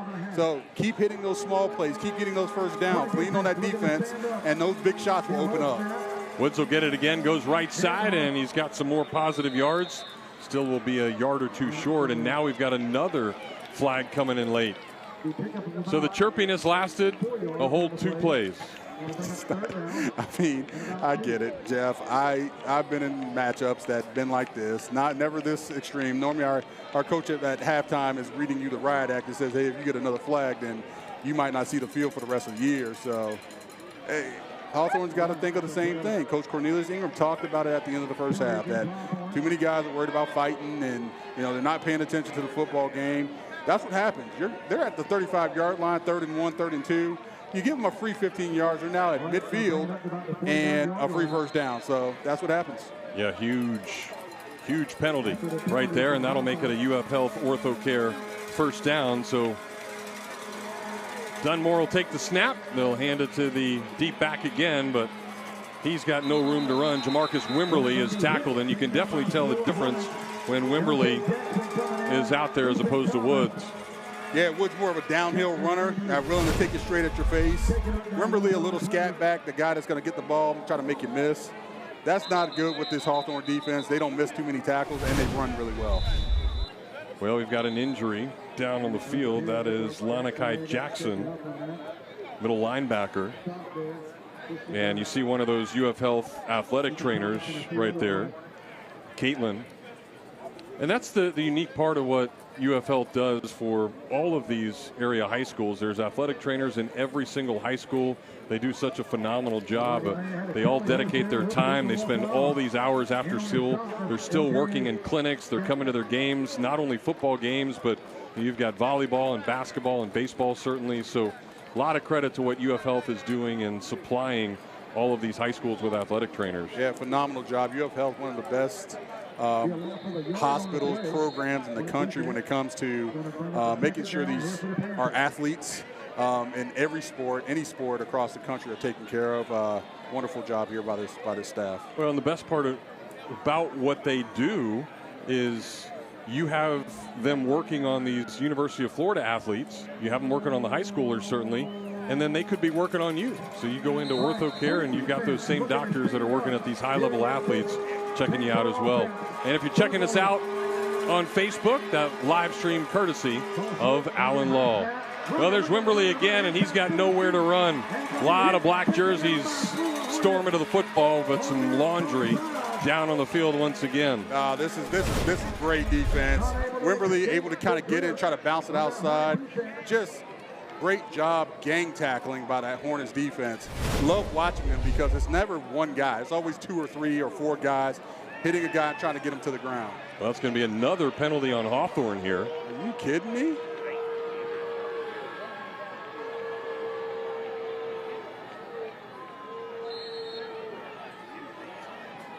So instead of losing some yards, Newberry will cross midfield. And it'll be second and about 6. Dunmore trying to throw it deep down the sideline. He's got his man, and he's got a touchdown. Jeff, that's what happens. That's exactly what happens. You start sucking people up into the box, and exactly what happens. You get a one-on-one, you throw a 50-50 ball, and this is what happens. That run set this up. You see those guys headed up the middle. You see a long bomb down that right sideline. You run under it, and you got yourself reservations for 6. What a toss by Dunmore. Hayden Moore on the receiving end of that, and that was just dropped right into the bucket. And you see the arm strength right there by the quarterback. He didn't even take a step into that. Just a quick little jab step, fake the handoff, and then got it up in the air and got it all the way to the end zone. So Newberry will take their first lead here in the second half, and extra point pending. It could be a 3-point game. Everybody, if you're playing NCAA 25 at home, get yourself a quarterback and throw a dot, because that's exactly what we saw right there. A dot right on the money for 6 points. Sounds like you can patent that thing, the Dunmore dot. Like that. Maybe he might pay me or give me a Gatorade for it. It's kind of hot up here. Looks like we've got a sideline warning on Newberry there. Celebrating too much, but I think that was worth celebrating. I think it was worth the price of admission right there, Jeff. You're Newberry, get excited because that was a big play. That's exactly what you needed. Now this defense is going to come out, hair on fire, and this is Hawthorne's chance to respond.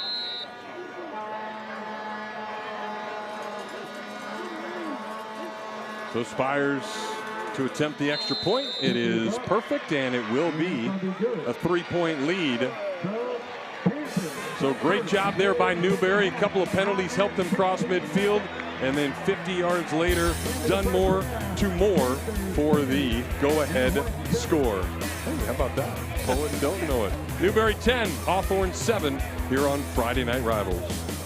Welcome back to Hawthorne, the home team trailing for the first time tonight as Newberry has taken a 10-7 lead. So Hawthorne will take over for the first time here in the second half and try to do some damage. Great drive there by Newberry, and near the end of tonight's game, we'll be highlighting the Davis Gainesville Chevrolet drive of the game. It is brought to you by Davis Gainesville Chevrolet. So Newberry went on a drive.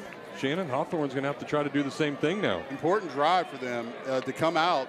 They've stalled quite a bit on offense, and you're going to want to see, how they respond to this. You're going to want to see who they are and what they do, because this is the important part of the game, is that their offense hasn't been very consistent. We saw number 9, Keenan Johnson, get the ball, but they sometimes go away from him.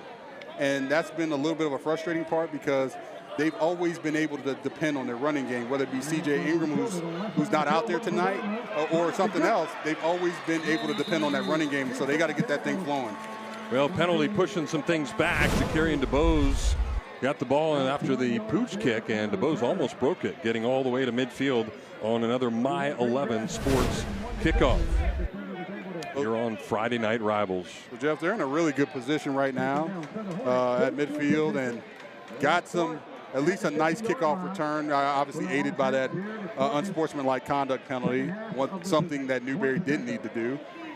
But it still remains, and it's still the same thing still remains, and we see some cramping down there for Newberry. Hydration at this point in the season, Jeff, is really important. Yeah, and you saw him go down immediately. Yeah, like he just got, it's like something like a turf monster came up and bit him on the leg. And this is, first 2, 3, 4 games of the season. And listen, folks, it's a nice 80 degrees out here, and it's almost 9 o'clock at night, a little bit after 9 o'clock at night. This is Florida. Gets a little bit hot, gets a little bit humid. It's not so much the heat, it's more the humidity. So these guys are sweating it out. And when you're in a game like this that's lasting a long time and you're running the ball and doing a lot of stuff, see a lot of these guys, especially skill positions, that are doing a lot of running and burning a lot of that water off, starting to get these kind of cramps. Elijah Beckford, and does look like he is going to be okay, which is certainly a good thing. I got to tell you, Jeff, that is not a pleasant feeling. I remember in camp, Steve Spurrier, so hot outside. I remember I came in, I sat in my locker for about 20 minutes, and my entire body locked up from my hands. Like when your hands get a cramp, you can't even open them up. Yeah. Not a pleasant feeling. So, and then the legs are the worst, which a lot of these guys are getting here tonight. All right, it's been the legs of Keenan Johnson, the offense so far for Hawthorne. We'll see if he gets to work again. He'll get the ball to get things going here. And he's got some really good yards, running hard and all the way past the first down yard marker. So that is a UF Health Ortho Care first down as Johnson now starts to cramp up a little bit. Oh, see, that's you can't have that. I just like, his mouth came out, he's like, water. You can't have that. I mean, he is an important part of this football team right now, because he is the go-to. He's the workhorse. He's the guy that's gotten the majority of the yards here for the night. He's been the Mr. Dependable when this offense hasn't been as dependable. So another UF Health Ortho Care first down. Johnson will get some water there on the sidelines.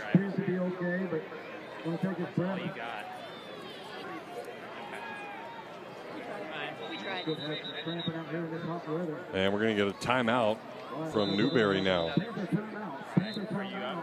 Yeah, these cramps, I'll tell you what, in this game, we've seen both teams have this issue of hydration and what's going on, and it's an important part. It plays into strategy. It plays into what the team does. Number 9 not on the field is a significant blow for this Hawthorne football team. Well, later in the broadcast, we will feature the Allen Law Firm Protecting the House. That is your defensive stop of the game. Allen Law, your local personal injury law firms. Let them fight for you. Really good fight tonight here in Hawthorne. Back and forth type of game. Nobody could score early. Hawthorne had some really good field position, but a couple of penalties pushed them back, and then a couple of penalties on defense actually helped Newberry get some first downs and allowed Newberry to take the lead. So, Cornelius Ingram, and he's talked about it at halftime, certainly not happy with the chirping, and he can't be happy with some of the mistakes tonight. Yeah, he's a guy that's very disciplined. He expects that out of his son, and he damn sure expects it out of his football team. He has for years. This is why they're winners of 27 straight. So I'm sure the tongue lashing or the words that he had to say to his team at halftime were to get your act together and start playing some football. So Curtis back to work. He'll try to throw a quick slant, but that is too hot and high for DeCarrion DeBose. Yeah, so having a little bit of issues trying to get that ball down. That's not the first time we've seen him airmail, Adrian Curtis airmail one of those passes. We've seen it on a screen. We've seen it on a couple of other ones. Got to get that ball down. Got to get some sync going with these wide receivers. Get the ball into their hands. They can make things happen. But if you can't do that, then it's all for naught. Dariette Gillens continues to be the running back. Right now Johnson is substituted back in. So that is a good sign for Hawthorne. He'll go to the right hip of the quarterback. And they'll immediately give it to him. Some room to run on that left side. He'll break a couple more tackles. Get all the way down to the 35-yard line. A gain of about 4, so that'll make it 3rd and 5. And we've got another Hawthorne on the field, as well as the Newberry Panther. A couple of guys cramping. Yeah, this is becoming more and more of a thing. Yeah,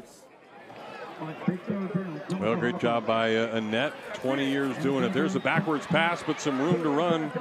But a really nice tackle there on the outside by Newberry's Makai Newton.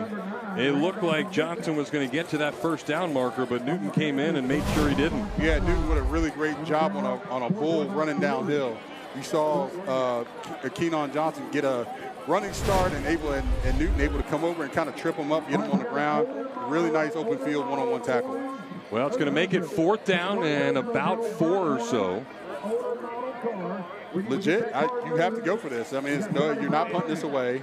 Seems like it might be a little bit too far for the field goal kicker. So pull out your best play, whether it be a trick play, sending number 9 up the middle on an option, or pull out your best play here because you're going to need this. This is a big play here in this drive. They need to get to the 28-yard line, and after watching the defense by Newberry, Cornelius Ingram wants another timeout. So ton of timeouts being used here by both teams. And you get those extra timeouts with people cramping up as well. And Jeff, they're in this huddle. They're just explaining to each other, like, hey, look, big down, big. This is a big play for momentum. We're about halfway through this 3rd quarter, so yeah, there's more time left, but what Newberry did on that last drive has really affected the pace, the change of what Hawthorne's trying to do.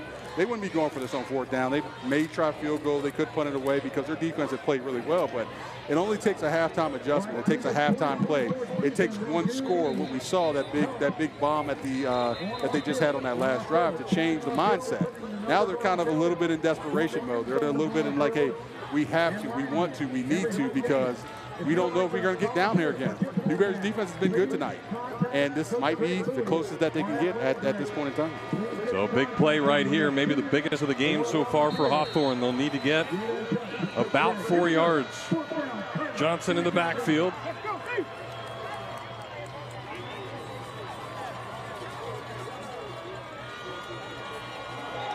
And it looks like Curtis made him jump. Great job there by the Hawthorne offense. The hard count, and Curtis did his thing well. Offsides Newberry, and that will be a UF Health Ortho Care first down. You know, it's surprising that you didn't hear from the Newberry defensive line or linebackers, hey, don't jump. You're 4th and less than 5 yards. It was tried on Newberry early in the game. Newberry did the same thing to the Hawthorne Hornets, so they should have known it was coming, but they didn't, and got themselves a free first down. Hornets. First down. Ball on the 26-yard line. So it'll be first down just outside the 25-yard line now, as Johnson will remain the running back. In the slot, Daxion Poo. Curtis back to pass. He'll look down the right side. He's got his man on the slant, and into the end zone goes Dakarian DeBose. They've tried to hook up several times, finally do, and just like that, the Hornets reclaim the lead. Nice answer, baby. Nice answer. That's the way you answer, Hawthorne. You've been pushing this.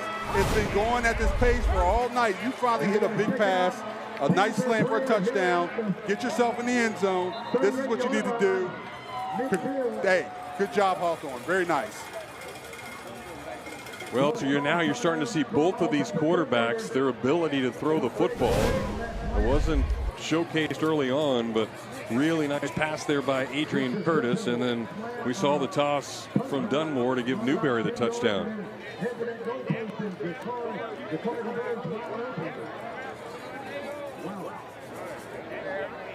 All right, number 9. There for the Panthers. Looks like Newton picked it up a little bit.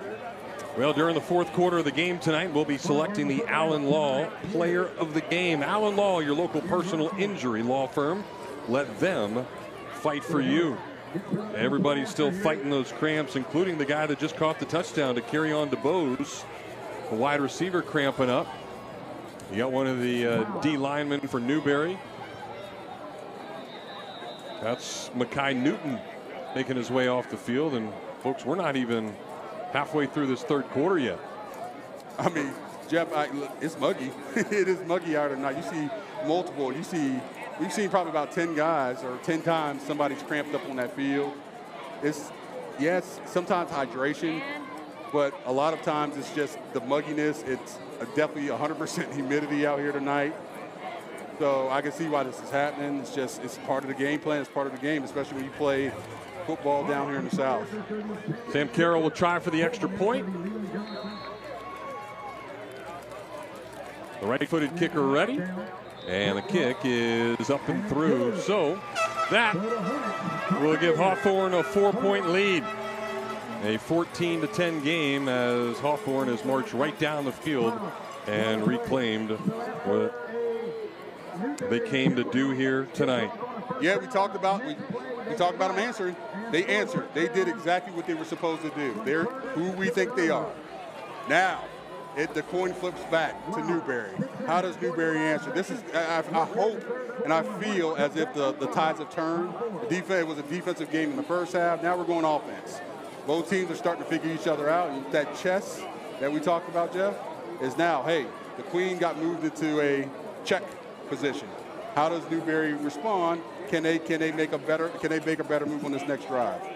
All right, well, let's head back down to the sidelines where Randy has a nice view of that touchdown. I'm sure seeing all the people cramping up as well. Randy? Yeah, DeBose is cramping up again. He's getting treatment one more time. Troy Newsom and the officials out there, they're working hard to stay healthy as well, too. And our referee was hoping for a short game tonight because Troy is a new father, had a baby girl 2 weeks ago, and her name is Troy. Back to you guys. Yeah, awesome stuff. Troy's been doing this for a really long time, one of the best there is. Certainly have an appreciation for all of these high school officials doing their thing, and great to see Troy become a Pops once again. Nothing better than that, right, Jeff? Becoming a Pops, becoming a father, that is one of the ultimate dreams. Well, and you know, a guy too that's been around this area so long. He coached my kid when he was little, back in the day. So Troy has been doing it for a really long time. All right. Hawthorne just did it, so they get to kick off a mile 11 kickoff. That one will settle down and has a chance to be returned, but a nice open field tackle once again on that special teams by the Hornets, and Newberry will have a long way to go to try to get the lead back. Still that chippiness going on down there, Jeff. We see right now a couple guys pushing each other back and forth. That needs to end. You got all that aggression. You got all that, hey, we want to you know, we want to hit you after the ball and hit you when it's not necessary. We got all that done in the first half. Both coaches are not in favor of it, as we heard from both Coach Cornelius Ingram and Coach Ed Johnson. So it's time to move on, guys. No more 15-yarders that are going to cost your team. Let's play some football.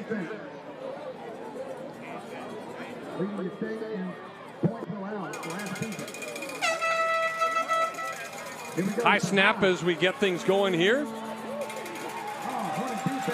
And that really messed up the rhythm of the play. So Newberry not able to do anything on first down there as Caleb Woods got the carry. That defense tightening up, making a good play.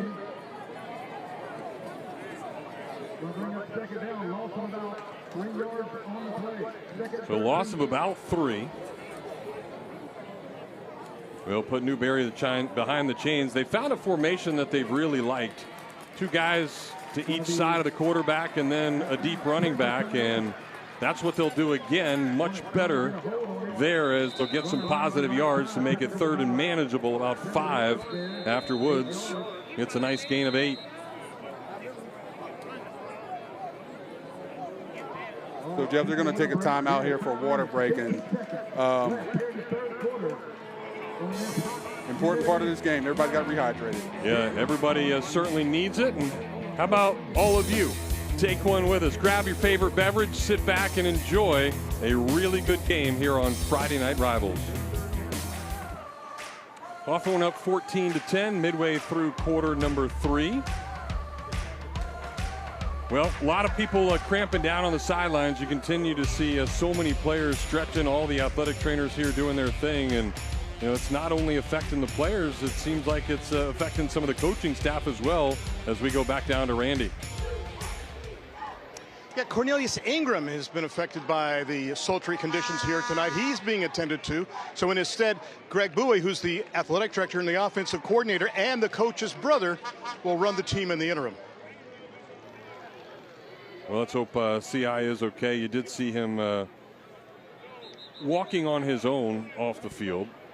So maybe go try to get him hydrated up and back ready to go.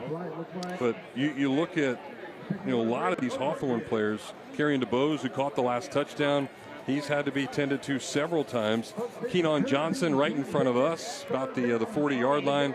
He's getting stretched from one of the athletic trainers.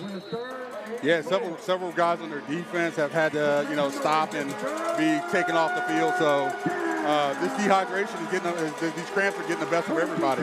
Big 3rd down right here for Newberry. Dunmore will take the shotgun snap. 2 guys to his right this time. They'll still give it to the staple back, and it doesn't look like Woods has got enough to get it. Great defensive stop there by Hawthorne, led by Nazy Gent. They call him T-Gent. Well,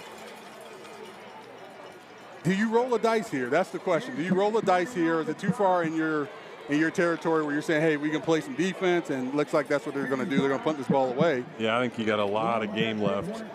Let's give it back to him right there. You do, Jeff, but you're 4th and 2, 4th and 1 here, 4th and 2, 4th and 3 actually. I don't know. Just the riverboat gambler in me says, hey, maybe try to take a shot at this or try to do something weird here to fake punt. Spires will punt, and he'll get a pretty good one off. That one will be caught about the 35-yard line, and directly up the field goes to Carrion DeBose, and he'll be tackled about 5 yards shy of midfield. So good field position either way by Hawthorne. They just went down the field and scored. We'll see if they can do it again and make it a 2-score game here in the Hornets' nest. Yeah, here's how Hawthorne approaches this drive. Do you run the ball? Do you send number 9 up the middle? Those cramps have been bothering him all night. Do you go with what you just did on the last drive and hit a nice little, you got it out to one of your playmakers and you hit a nice little touchdown. So kind of curious what they do here. How do you manage this clock left with about 4:36 left in the 3rd quarter? What do the Hornets go to at this point of the game? All right, here we go. Curtis has thrown it a little more here in the 2nd half. But he'll hand it off to Johnson, who runs right up the gut. And running hard He'll cross midfield and get about 7 there on first down. I feel like you could hand this ball to him for the rest of this drive and eat away at this clock. The thing that Newberry did so well first part of this game was they were holding their point of attack. They were stopping the run. They were, and you see number 56, Jarquez Carter headed off the field. These guys are now starting to get worn down. You can see their jerseys now stark dirty, that white jersey of Newberry. So this offensive line for Hawthorne is starting to mash guys. Yeah, Bryant and Carter, those big guys in the middle, they've played a lot of slaps tonight. Johnson right back to work. They'll run away from Carter this time, and really nice run by Johnson. He'll cross the first down marker, get all the way to the 40-yard line for another UF Health OrthoCare first down. I mean, the 100% of you watching this telecast, this broadcast here, should know what the next play should be. If you just saw the last two and you watch number 9, Keenan Johnson, dragging people across the field, give him the ball again. You don't even have to be the smartest man to call this offense because it's getting you chunks of yardage.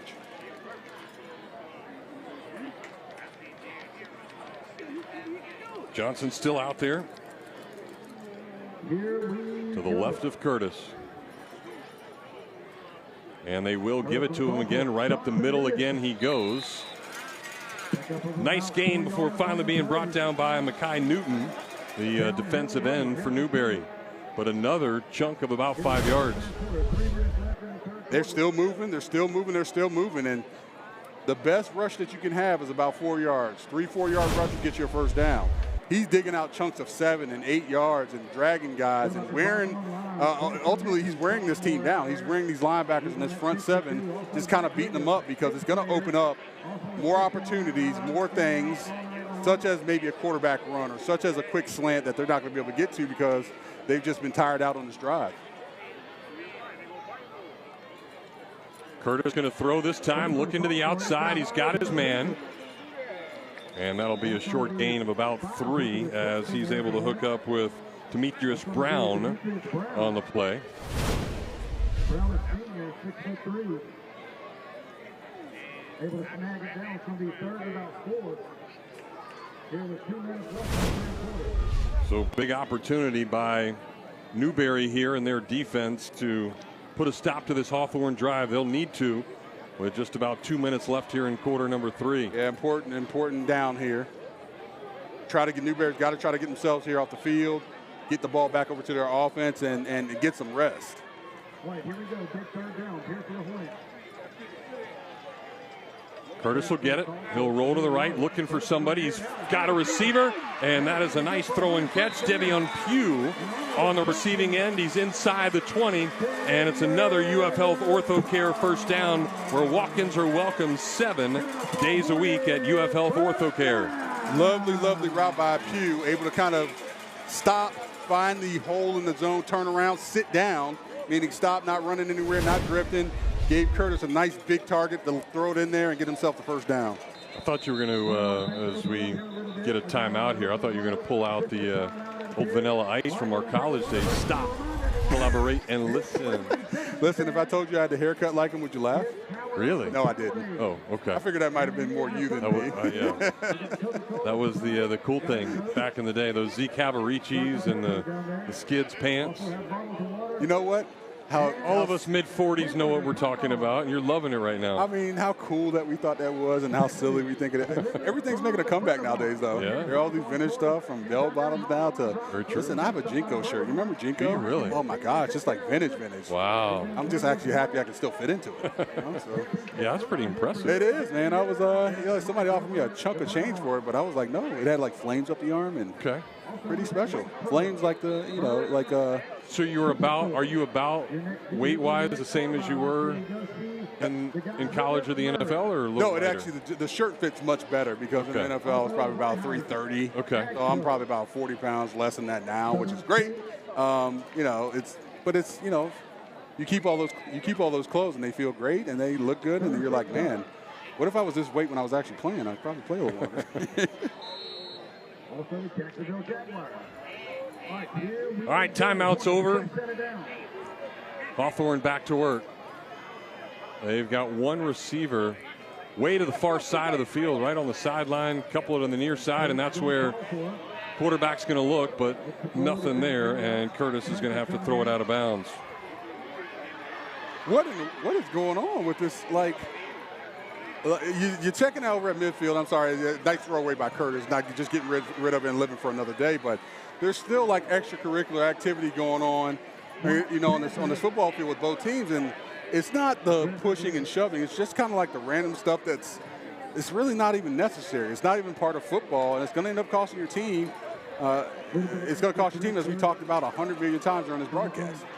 So 2nd and 10 now. DeBose and Brown to the left side of the formation. Pugh and Bowie on the right side with Johnson in the backfield. Johnson will get the handoff, following one of his offensive linemen, and that's going to be another nice gain, chugging inside the 15-yard line to make it about 3rd and 3. I feel like this could be 4-down territory here, Jeff. If you're Newberry, you need to stop here. You need to key in on number 9. Let's play one-on-one on the outside. Put all the guys in the box and stop number 9 from getting this first down. Force somebody else to beat you here. It does almost feel like, as you start to get late in this game, one more touchdown, a 2-score game, is going to make it difficult for Newberry. So we'll see what Curtis and the offense can do here. They're handed off to Johnson again. He'll take a jab step, get around one guy, attack the middle of that defense, and that's going to be close. 4th down. It's 4th down. This is 4-down territory. You're going for this. And they'll have a lot of time to think about it.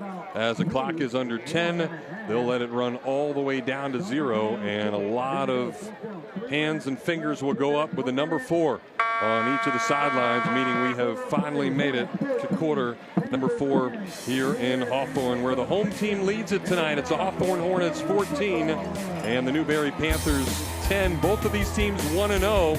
We'll see who stays undefeated when we come back on Friday Night Rivals, presented by Radiant Credit Union. Quarter number 4 here in Hawthorne. The Hornets lead it 14-10 over Newberry. Alongside Shannon Snell, I am Jeff Cardozo. We get ready to start the 4th quarter. You know, when we got here today, Randy was down on the sidelines. He was helping the cheerleaders with their routine, and it was amazing what he could do. Just the spotting abilities was completely incredible, and I think he's found his way back down there once again to the Hawthorne cheerleaders. Yeah, I'll be the next person to get sick. Thanks, Jeff. Coach Ivy is here. Coach, are we ready? What are we going to cheer? Hornets can't be stopped. All right, we're ready, ladies. It's all yours. Take it away.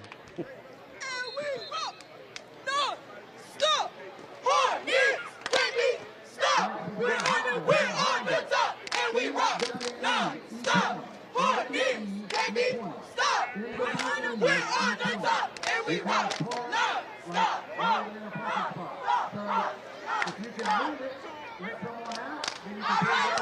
Yeah, I taught him that, Jeff. Back upstairs to you.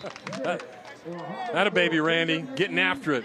I just wish that they would have been able to zoom out, because I saw you dancing down there and we didn't capture it on camera. Could have been one of the greatest memes of all time. Randy, I didn't know you had that much rhythm, but I'm actually pretty impressed. Great job by those Hawthorne cheerleaders.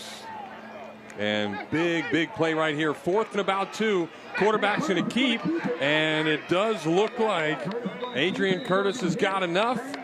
And those officials coming in from the sidelines are going to mark it, so should be a UF Health Ortho first down, and it is. Give it to him. Hey, excellent call. Sending an extra blocker through the hole. You send Curtis right behind us and say, hey, look, we're going to send a rugby scrum through the middle of this line, and we got the offensive linemen that have been pushing around a really good Newberry defensive line this second half. We're going to get behind those guys and get ourselves a first down. That's exactly what they did. So Hawthorne 1st and goal now.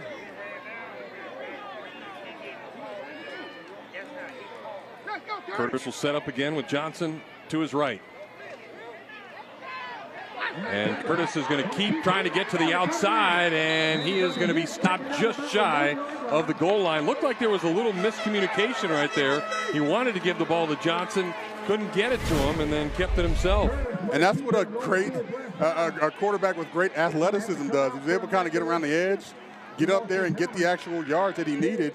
Helmet comes off, so he's going to have to come out the game there. But really good job of just getting what he could at that one given time. Touchdown saving tackle there by Devon Jim. Here we go, second goal. So the freshman back in there at quarterback, that's Richard Roundtree. He had one snap earlier in the game, but it rolled back to him. He had to jump on it. You know where this is going. Yep, they give it to Johnson, but he almost loses it on the snap as Roundtree and Johnson couldn't necessarily get together. So that could have been a very, very big play for Newberry if they could have gotten that football. Can't expect the backup to come in and everything to operate the same kind of pace, especially when that backup is a freshman. Doesn't get a lot of reps in practice. It's always normally the starter, so those kind of things happen. But now we got third down after what we thought was going to be a really short 1st and goal. Yeah, about 3 to go here. They've run it a couple of times. We'll see if Johnson gets the ball again. He will, and he tries to make his way through that line, but a bunch of white jerseys up to the challenge. He only gets about a yard, so Hawthorne's got a decision here on 4th down. Hey, you did it earlier, okay? This is what you got to work for. You go for it. Newberry, watch the quarterback rollout. This is what's happened, Jeff. They've got him with the fool's goal. Hey, run number 9 up the middle, run him up the middle, run him up the middle. They haven't really paid a whole lot of attention to number 12, Adrian Curtis. Be aware of the boot rollout. Be aware of the quarterback rollout if number 9 does not get this ball. They'll need about 2. All the receivers to the short side of the field. Johnson to the right of the quarterback. Curtis gets the snap. He will try to keep it himself. Tries to make it in the end zone.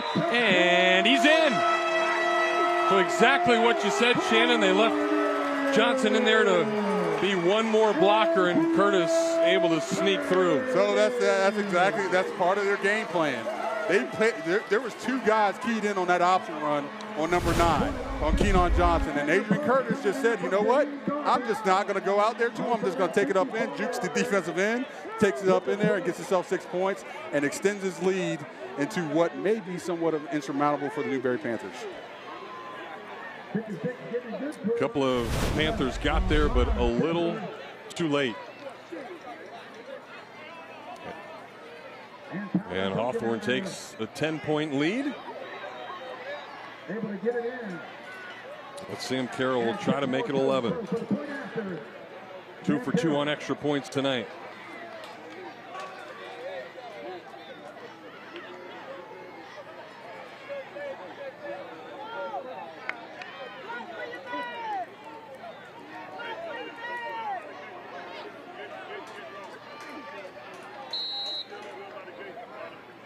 Carroll ready. And he's got it through the uprights.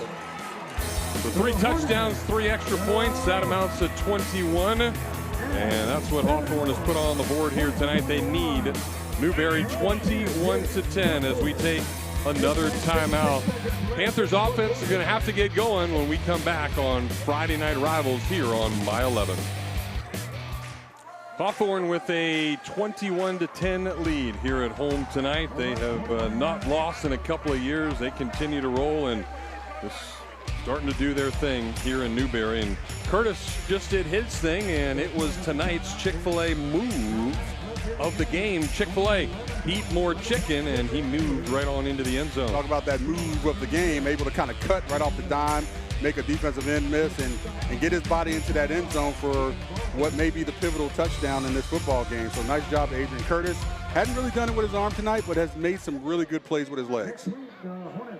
There was a penalty, so that's going to back up Hawthorne once again on the kickoff. They'll kick it off from the 25-yard line, so that should give Newberry some pretty good field position here. So time for another My 11 Sports kickoff here on Friday Night Rivals. Carroll set to go. And a line drive is a pretty good kick inside the 20-yard line. It'll be picked up. And the turf monster ends up getting Hayden Moore as he falls down right around the 30-yard line. So Jeff, this is red zone. This is red zone, not actually in the red zone, but this is red zone territory for the Newberry Panthers. They're going to have to turn it up. They got to get down there, get some points up on the board, field goal or a touchdown to try to lessen this lead, and then their defense has got to come on the field and shut down this offense. Tough to say because they haven't had a lot of success, an uber amount of success against this football team, this really stout, really good Hawthorne defense. But if the time to do it is right now. Dunmore's got one deep touchdown pass, but other than that, just a few completions throughout the rest of the game tonight. But he'll need to show off that right arm here if Newberry's going to get back in it. Back to pass. He'll look down the field. He's got a man right across the middle. That's enough for a UFL OrthoCare first down. Logan McLeod chugging and churning, and almost all the way to midfield.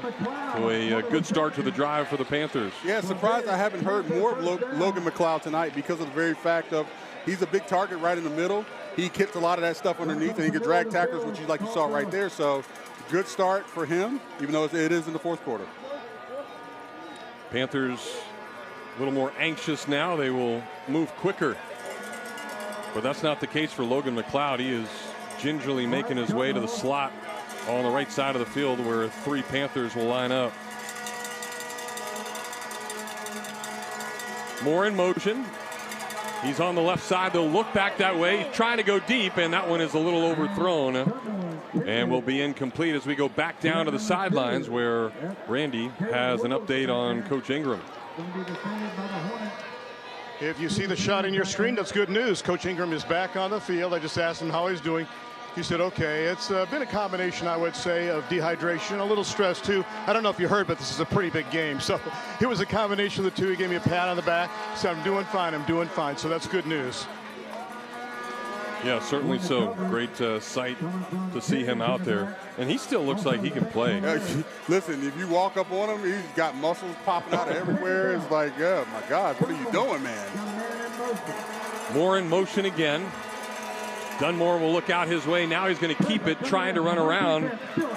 But a nice job by the Hornets defense.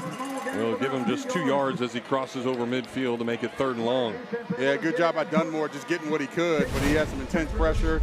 And if you're Hawthorne, you're not worried about the run. If you are, then you're worried about the wrong thing. You're pinning your ears back. You're coming. You're bringing that heat. Coach Bowie, who's running that defense now, is bringing more than enough heat that he can handle, and trying to get him on the ground and get him off the field. That raucous crowd really getting into it now as they sense the game is pretty much on the line with this possession for Newberry. Dunmore has it, looks around, trying to get down the middle of the field. He's got his man again. That's another first down, and Logan McLeod is on the receiving end once again. So twice on this drive, McLeod caught a pass over the middle for a UFL OrthoCare first down. McLeod is that check down guy. He's a check down guy like any great offense that has a running back that can catch the ball out of the backfield. But they got a tight end that can sit down in the zone, catch the ball, and turn it up and get some really tough yards. Another nice job there by McLeod. So Newberry, somewhat in a hurry, is doing some good things on offense here. They'll send Moore in motion again. And they'll look left. Nice throw and catch on the slant across the middle. Be good for about 4 or 5 yards. And that one complete to Caleb Woods. Hawthorne playing a little bit of a zone defense. Got the linebacker sitting at a 5-yard hook route. Same thing that McLeod's killing them on right now. So nice adjustment.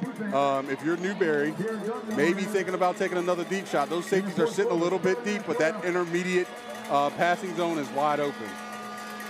So instead of Woods being in the backfield, he lines up at receiver again. He's the widest one to the right side, but now will come across the middle. Dunmore looking to throw, and he finds Woods across the middle. Nice tackle.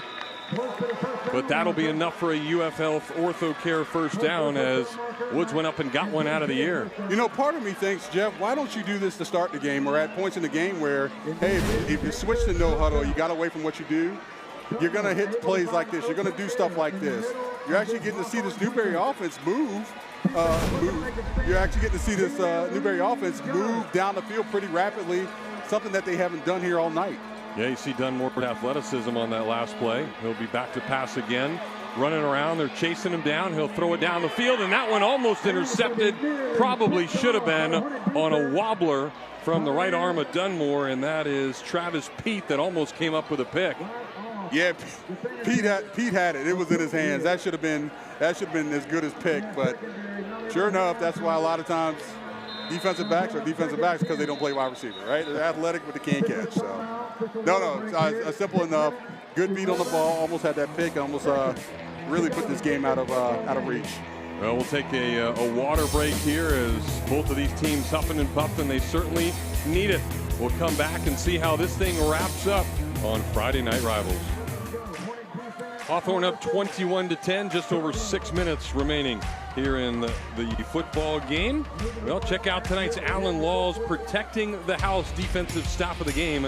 Alan Law, your local personal injury expert. Style, pound yes anytime. This was early on with that great Hawthorne defense. Yeah, you got number 21, Laniki Jackson, coming around, getting that big sack right there. Nice, pumping the crowd up. Able to come through on that middle linebacker blitz. Able to blow that up and get himself a really nice sack and a stop there for that Hawthorne defense. And that defense will try to get a stop here. With Colin Dunmore and the Newberry offense.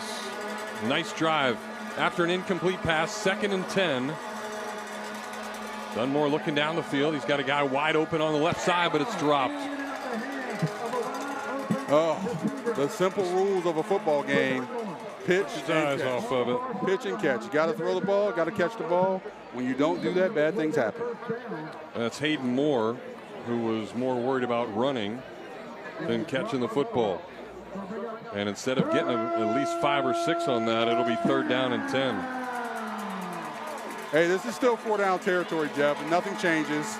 Would have put them a little bit closer. They're going to need a score here, but this is 4-down territory no matter what.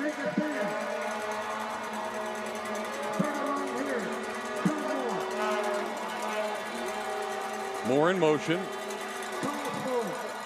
Dunmore back to pass, another wobbler and another ball that should have been picked.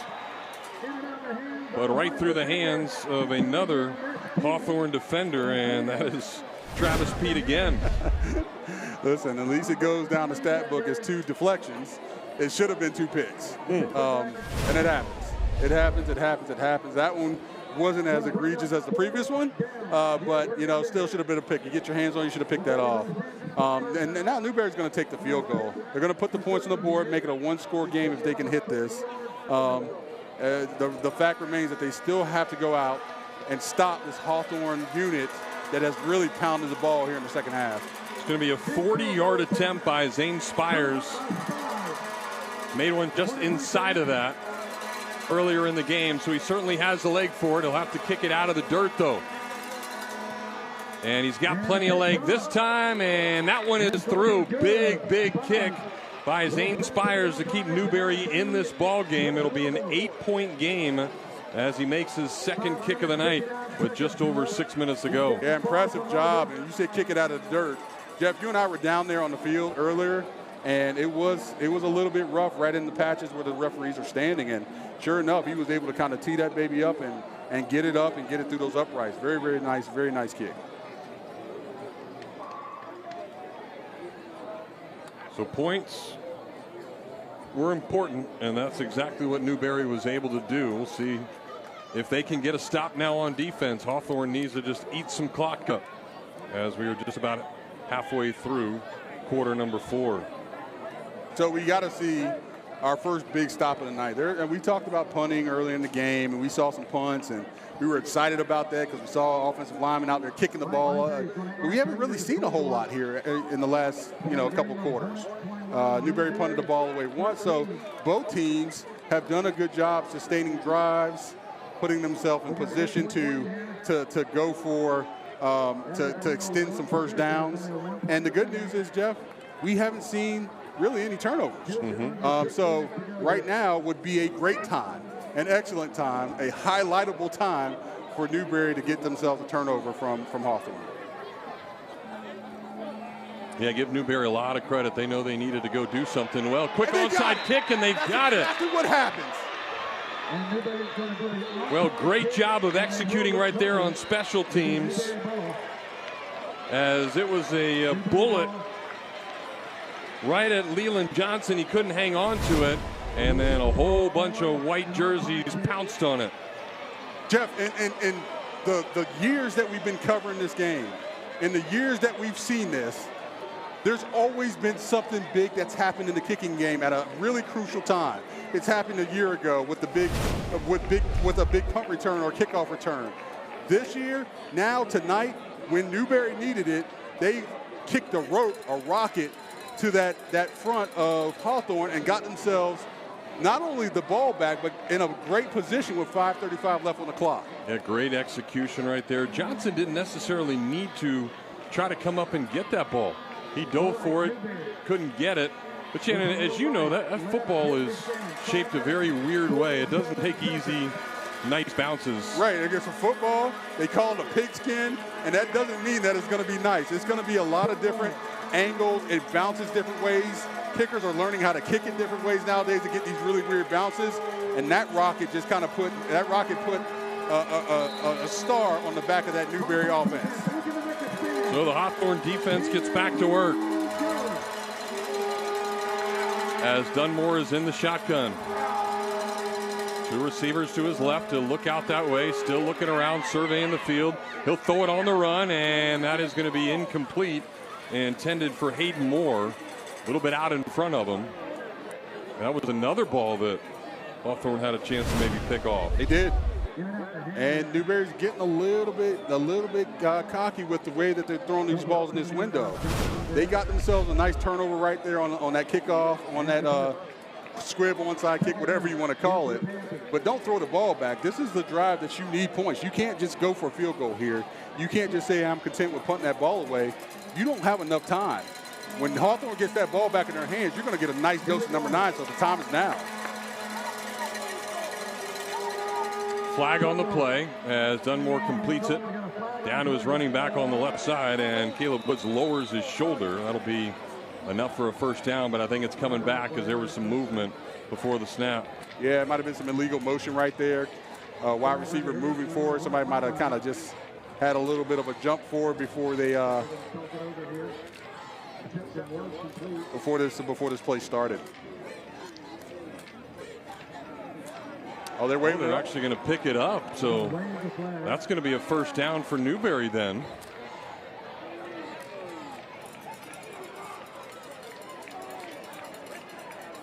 So now there might be some confusion as where that was actually completed, and Ed Johnson is trying to show that it was a lot further than where they're marking the football, and I completely agree. That's a little strange.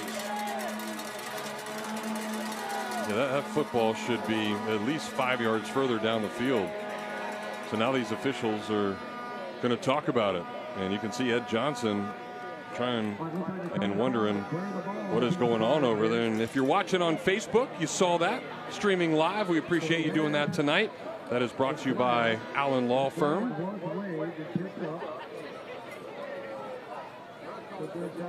Johnson all the way out on the field now. So they are going to move the ball a little bit. Man, it felt like it was moving. It should have been moving. It was almost out to the 40-yard line. I'm not going to say it was a little home cooking, but I'm just saying anybody that was watching that knows it should have been a little further ahead.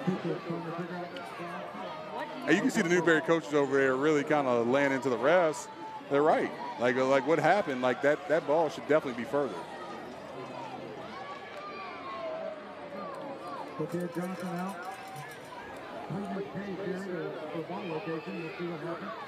We're going to go back and try to get a replay and see where that ball was actually completed to. You see the flag coming up in the air there. Okay, so that ball's completed at the. There's the 45.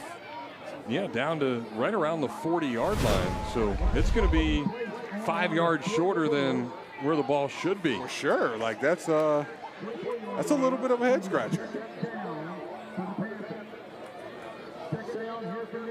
Great job by our camera crew right there, and Dustin producing tonight. It still is a UF Health Ortho Care first down, where walk-ins are welcome 7 days a week.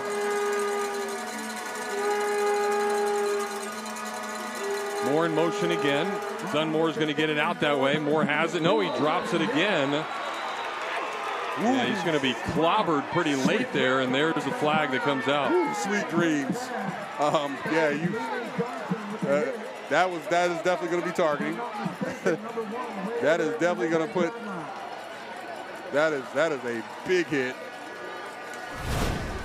Well, and that looked like Leland Johnson on the hit. That's the guy that wasn't able to secure the onside kick. Boom! He led with his head. Yeah, definitely. That is 100% late there. It was late, Jeff, and that was 1,015% targeting. You can't lead with your head. It is not a legal play anymore. Not only for football because it looks good, but it's just the safety of the players. Like taking a headshot like that and there's a stretcher coming over. This is not good. So, yeah, Moore is still down on the field. Dang it, man.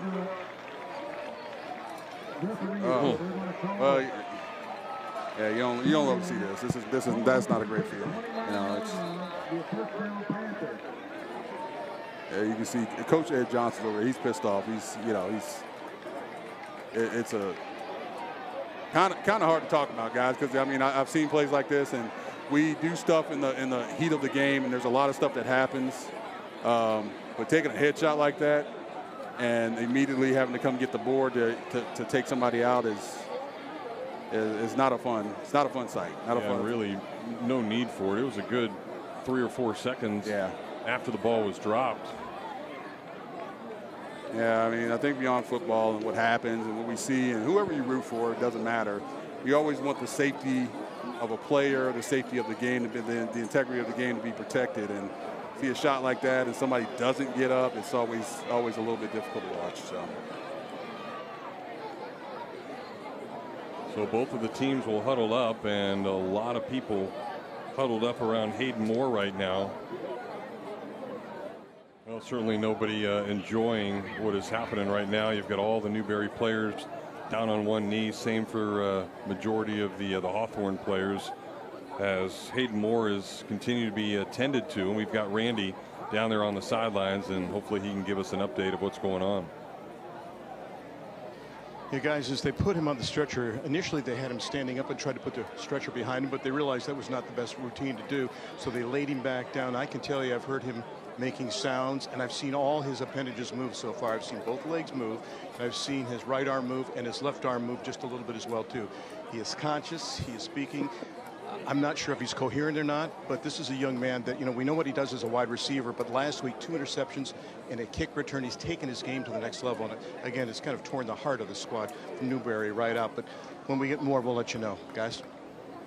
You start to hear some of the cheers now as they have Hayden Moore up on the stretcher and able to wheel him off the field, and we'll get him over to the ambulance. And certainly we hope that everything is going to be okay. You have a lot of people that look worried over there, but he will be in tremendous care. And you see Caitlin, one of the athletic trainers, and then obviously the paramedics doing what they were brought here to do.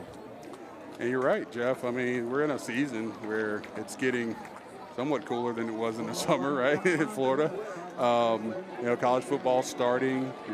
Soon enough we'll be approaching the holidays, and love this time of year, especially the beginning, where we see really great Friday night action like we're seeing here tonight. Last week I was Irish. I was excited, right, because of what happened over in Ireland, and watching Georgia Tech Yellow Jackets really come in and showcase their talent. But obviously more excited about Florida football tomorrow and what's to come with that. You know, so we'll see. We'll see what happens this season. We'll see what happens here moving forward. But just going to enjoy football while it's here and soak up every second of it, right? Yeah, two new additions to the Southeastern Conference as Texas and Oklahoma make their way into the league. We'll see how they get acclimated to playing big boy football each and every single week. Well, before we get going, as both the teams get back down on the field, let's get back to Randy and see if we can get one final update on the situation. And again, the concern seems to be his neck. He does not remember the play whatsoever. But again, we saw his extremities moving.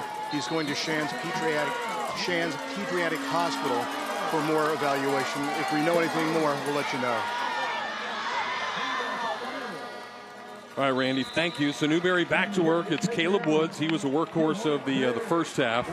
And I think whatever Ed Johnson said, you can certainly see it motivated that Newberry offensive line. They got a big push. Listen, play pissed off. I mean, if what just happened doesn't upset you, then you probably shouldn't be playing the game or team sport or for your brother. So get angry, run this ball, get this touchdown, and make this a game. Woods has got it again. He's knocked off a Hawthorne player's helmet with his hard run, and he's still running hard. And he'll fall down and get a couple of yards there on second down. Now, this is 4-down territory. They may not get this deep again. They got 2 downs to get themselves a first down, a few more downs to get themselves into the end zone. So, and they'll need to get 2-point conversion to tie this game up. So, got to put your best, whatever you have left in the playbook, put it on the sheet now. There he is again. He's got the first down. He's churning inside the 15-yard line now. So nice job by Caleb Woods for another UF Health Ortho Care first down, where walk-ins are welcome 7 days a week at UF Health Ortho Care. You see him going over there pounding hands, and listen, this is a shot of adrenaline, Jeff. You just spoke life into it. Is that you either go downhill after an injury and you feel sorry for yourself. You say, you know, thank God it wasn't me. I don't want something to happen to me. I'm just going to play this game out and let it be. Or you can get better. You can have that shot of adrenaline. You can get after it, and you can go win this football game, not only for your team and yourself, but also for your brother that went down on the field. That's Woods. It's down on the field right now. It's like he might be cramping up again. But that was some really hard runs there over the last 3 plays to get his team closer to the end zone. Clock is stopped. 3 minutes, 52 seconds to go in this one. Newberry will, of course, need to get a touchdown here and get a 2-point conversion. Try to tie this thing up.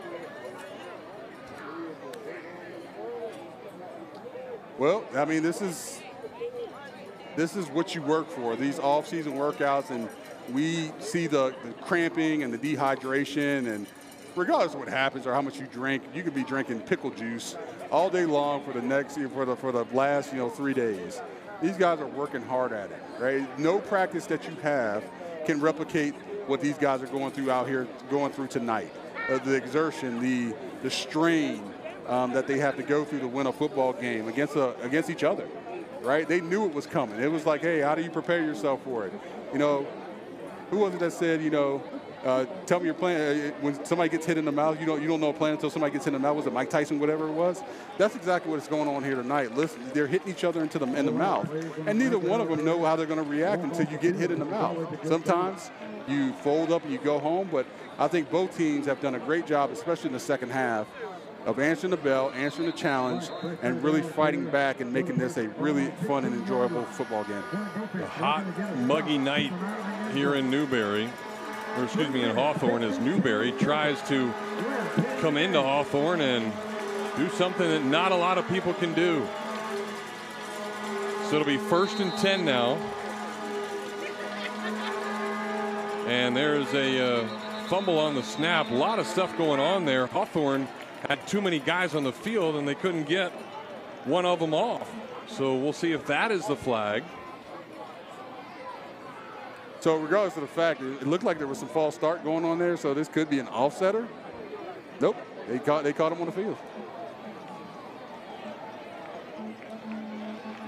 So after the timeout,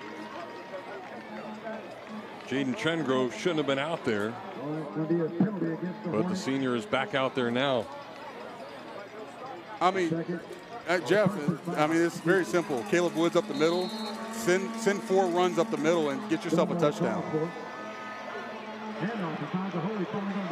Well, it's not Caleb Woods. It's Jamarcus Wimberly, as Woods is still on the sideline, and that's the hardest run we've seen Wimberly have tonight. It looks like he's got a little pep to his step. Look at him. Look at him, Jeff. I mean, you talked about it. It was like, how are you going to get fired up? And this is as good in the running game as we've seen them here tonight.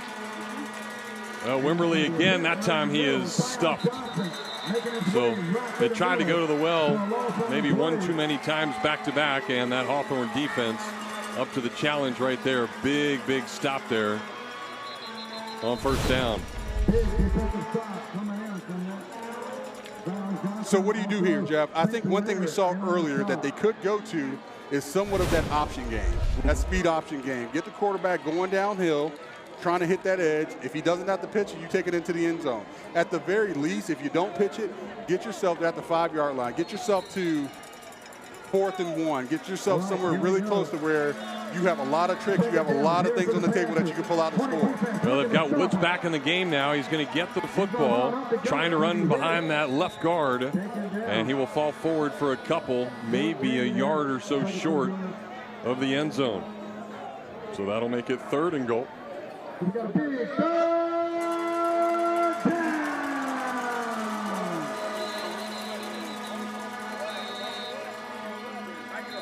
Well, looks like we've got stoppage of the play. Timeout was called by Hawthorne before things got going.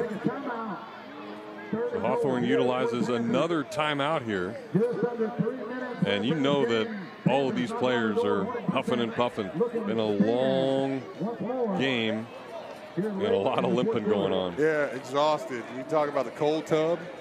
Cold tub is always good to have for regeneration, for muscles, to kind of ice them down.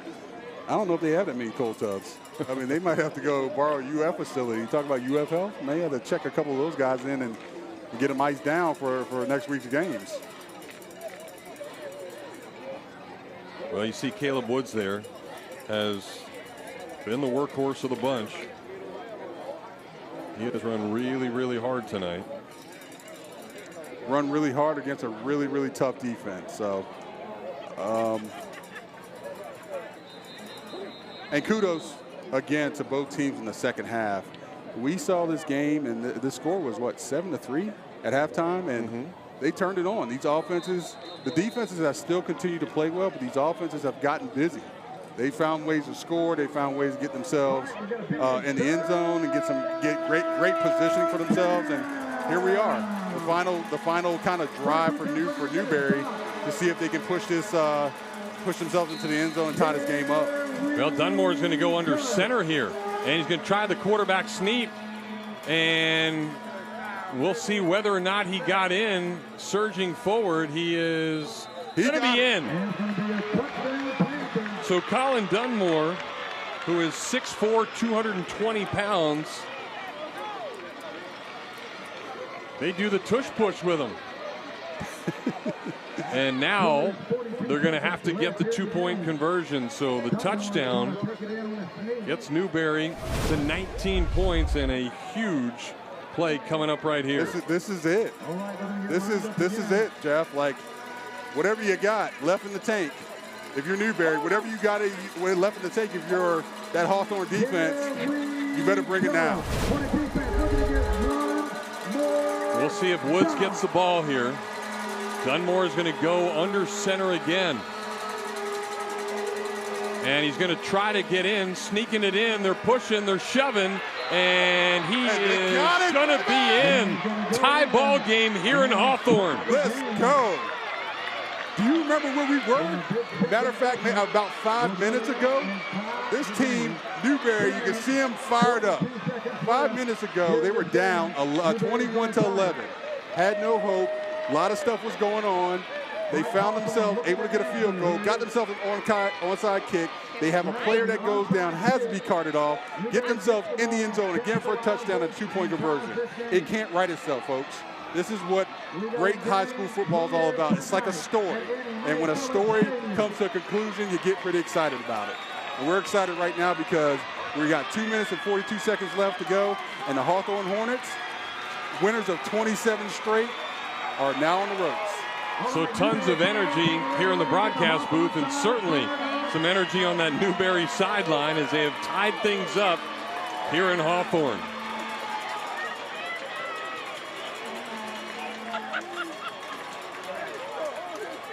Wow. Yeah. Jeff, I'm like, okay, this game's actually almost done. And, you know, the Hawthorne Hornets are about to take it to 28-0 in their last 28. And you know what? I've been known to be wrong. Not very often, but I've been known to be wrong every now and again. And here we are. Now my question to the Hawthorne Hornets is, show me who you are. Well, somewhat surprising. They've got 7 guys up looking like it might be an onside kick, but Newberry's going to spread things out and, of course, kick it deep here. Spires with a great leg. Made a 40-yarder to make it that one-score game, which Newberry then took it into the end zone. So there's the deep kick. Oh, dropped at the 10-yard line. And now some running room down that left sideline, but tackled is Carry-On DeBose, who has got a touchdown tonight. And we'll see if Hawthorne's got one more in him, or at least enough to get down a field goal. They'll have 2 minutes and 34 seconds to try to score, or this game is going to overtime. This is the problem when you don't have a guy like C.J. Ingram in your backfield. A guy that's able to be a dual threat that can take it the distance, or that can put you in really good positions where your receivers are covered or you're not doing so well in your running game. So Hawthorne now faces probably the first time tonight faced with some adversities. Who are you? What are you going to be? What are you going to do on this drive without your star quarterback who's no longer with the team, he's not playing tonight? Who are you here moving forward? Curtis will hand it off. He'll try to go to the right side, but there is no running room at all, as that defensive line for Newberry is up to the challenge. And Shannon, you can definitely see the energy, or the Big Mo has switched to the other side. Mo has changed his zip code, has moved out to Newberry, and this is that defensive line, which has been kind of gashed here in the second half by Kenon Johnson up the middle between those tackles, not around the edge, up between those tackles, has now started to take over. That first play right there was a defining authority, kind of like in-your-face play. Hey, you ain't running the ball between the tackles on us. Not right now. We'll see if they put the ball in Curtis's hands. It's a bad snap. He'll throw to the sidelines here. He's got DuBose, but no room to do anything, and he'll be out of bounds at about the 37-yard line.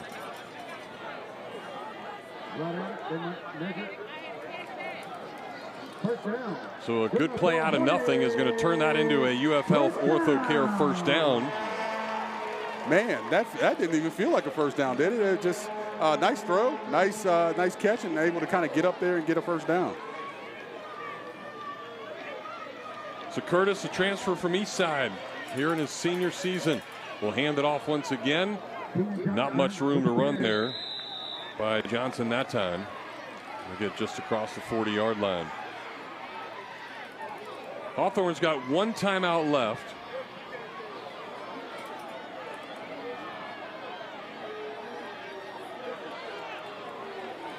Yeah, I'm a little curious of what's going on with the change right now. I mean, it doesn't. Okay, it looks like they got it fixed. Okay.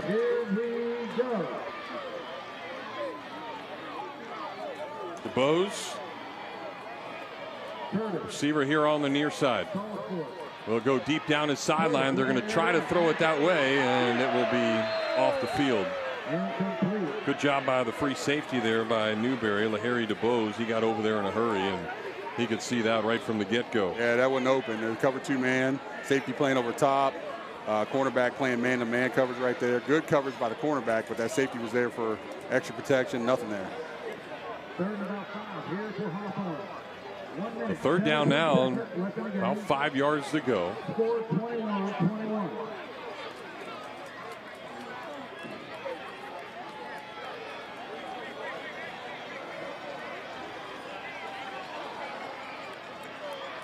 Johnson in the backfield with Curtis.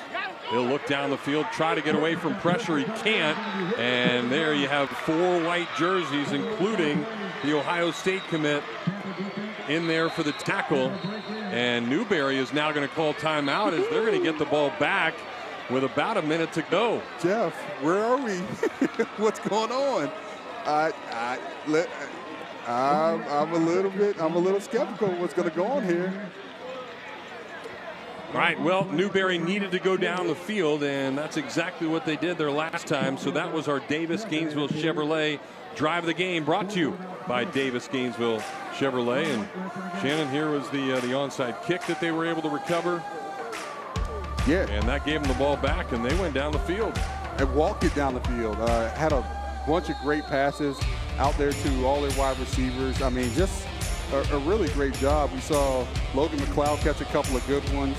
You know, you see Jamarcus Wimberly able to kind of take it up in there, and then they finally jam it in there with the tush push and a double tush push to get them in again. That's leg workout day.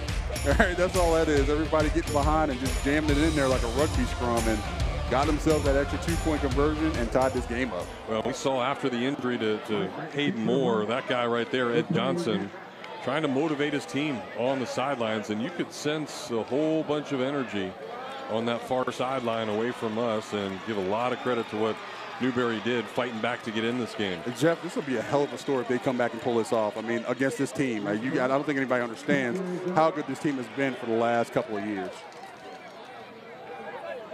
Well, punt's going to settle down at the 27-yard line with just under a minute to go now. Remember, Newberry has that right leg of Zane Spires. He's already made a 40-yarder tonight. So you probably only need to get about 35 or 40 yards to get into his range here, and we'll see what Newberry does. Yeah, it's kind of interesting when you get down to that spot. Like, do you what kind of defense are you going to play if you're Hawthorne, right? Because you've seen a kicker that's been pretty accurate tonight, has a lot of leg, is a veteran guy that's not really shaken, can't really get frozen up. So do you play prevent defense? Do you send the hounds and try to get some sacks and force some pressure, try to maybe force Newberry into a mistake? How you approach this is very, very important, because your 27-game winning streak is on the line against a team that has been itching. Your rival has been itching to beat you. Dunmore gets the snap, looks down the field. He's got a lot of room to run. Try to elude a couple of linebackers. He does, and there's a big run across midfield down to the 40, down to the 30, and brought down at the 25-yard line. The athleticism of Colin Dunmore on display right there, and a huge, huge play to put him in field goal range. Jeff, I got goosebumps, bro. I don't know what to tell you. I got goosebumps. This is storybook stuff here, brother. I don't know if you could write a better story for what Newberry's doing right now. And they're going to take their final time out here. Maybe just to kind of regroup, to pull everybody together. The emotions are running super high right now for both sides, for both teams. And this could be this could be a heck of an ending that we have here. What a run by Dunmore. We haven't really seen him do that tonight. We haven't seen him. He stayed in the pocket. You know, he's trying to find his receivers. When Collins Dunmore has finally decided to kind of pull the ball down, juke out a defender, and take it down that left sideline, he did it when it was needed the most. And that's a special play right there. Well, Dunmore again, 6'4", 220 pounds, but shows some speed right there. Great athlete. Transferred in from Buchholz this past year. Battled a lot of injuries throughout his high school career, but now in his senior season, he is leading this team, and he's got a chance to get a huge upset here for certainly the biggest win of his life.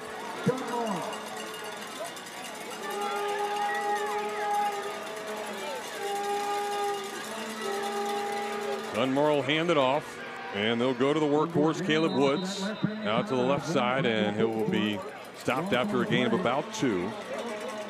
Clock ticking down right at 30 seconds now. Newberry does have one timeout to go, so you think maybe run one more play and then see if Zane Spires can win it for you. Well, they'll just spike it here with 16 seconds to go.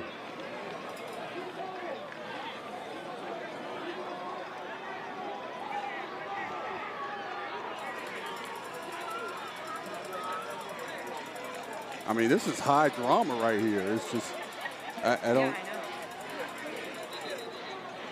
This is a really high drama. I mean, you can see everybody around this field standing.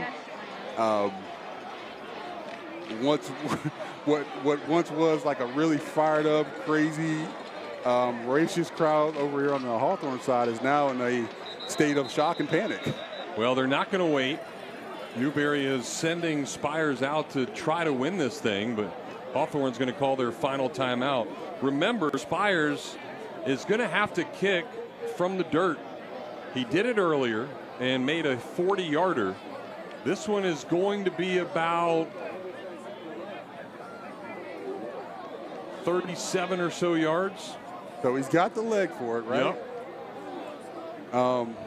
And I think he feels comfortable kicking out of that dirt. It's not like the 40-yarder he hit earlier was barely over, was barely through. He made it with some extra. What in the world happened? Well, now we've got a flag here.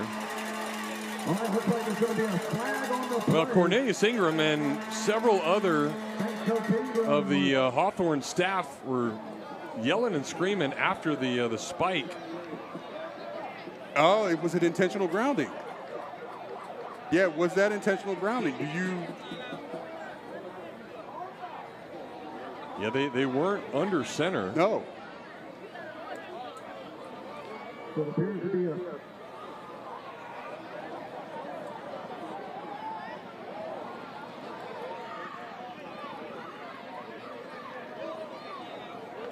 intentional grounding, yeah. So in football, that's why in the pistol or under center, you can take an intentional grounding, you're throwing it directly at the ground. In this specific case, if you're under shotgun, which you don't ever see, you don't see a lot of shotgun shotgun spikes. You have to tell the official that you're going to spike the ball and stop the clock out of the shotgun. So that's going to make it a 42-yard field goal now. And now the referees want to talk about it a little bit more. So that obviously backs up Spires. He had plenty of leg on the 40-yard make. And we will get a timeout, the final one for Hawthorne, as they try to ice the kicker. Spires has made 2 big kicks tonight. to kick a field goal. With 16 seconds left, we got a timeout.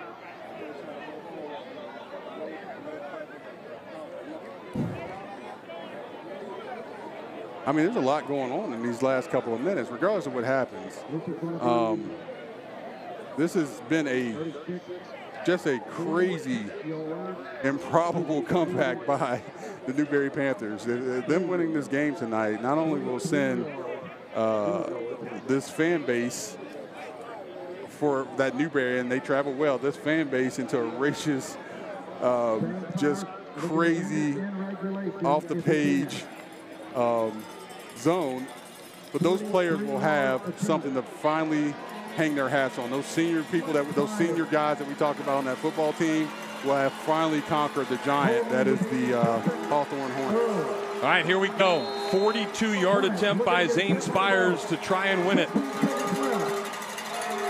Snap is good. Kick is not going to be good, though. He never got it off the ground. Just a line drive that couldn't do anything. And maybe the dirt had something to do with it right there. Just could never get any kind of air. And that is a big, big stop by Hawthorne. Man, that is... Hey, sometimes you win them, sometimes you lose them. I mean, that one right there, Jeff, that dirt, you can see that dirt flying up off his foot. Like he kind of connected with the ground a little bit before he got that ball up. Maybe a little bit of slip right there. but that ball didn't look like the previous one he had kicked on his 40-yard field goal. Yeah, really not even close. So 11 seconds to go. Hawthorne will have the opportunity to try to do something. We'll see if they just take a knee, take it to overtime, or if they want to try to send something down the field. 11 minutes left in regulation. 11 minutes left in regulation.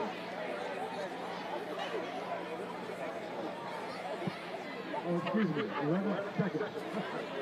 11 seconds, 11 seconds. Here we go.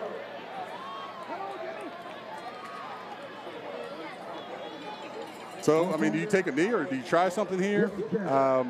Do you maybe run the risk of, throwing into a turnover or something that's... 11 seconds left here, regulation. Yeah, not sure how much you could really do. And they're going to play it safe. Just get the ball in a playmaker's hands. DeBose has it. Quickly gets out of bounds after about a 5-yard gain. So that'll put him at the 25 with 5 seconds to go. 5 seconds left in the game. Regulation. Ball game, 21-21. So Newberry will back things up on defense.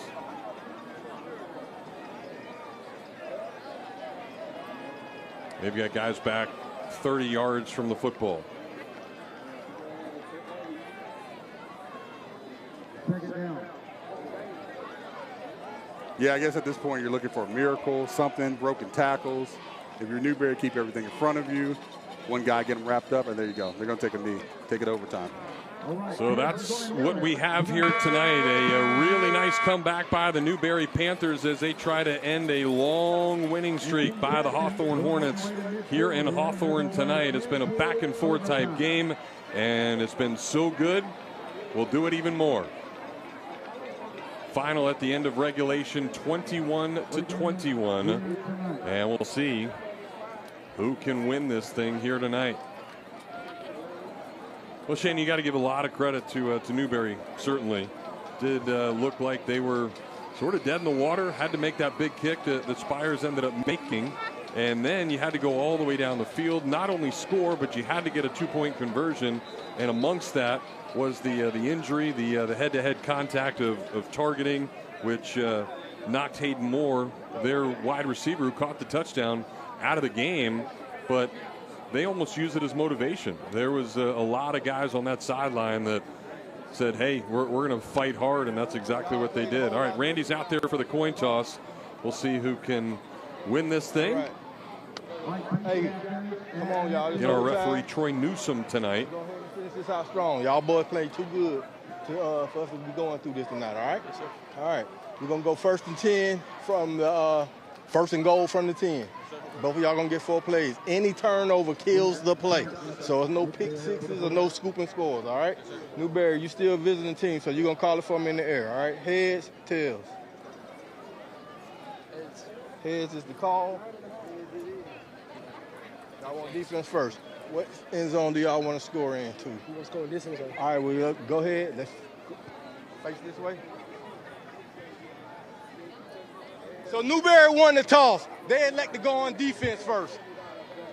All right, y'all shake hands. Hey.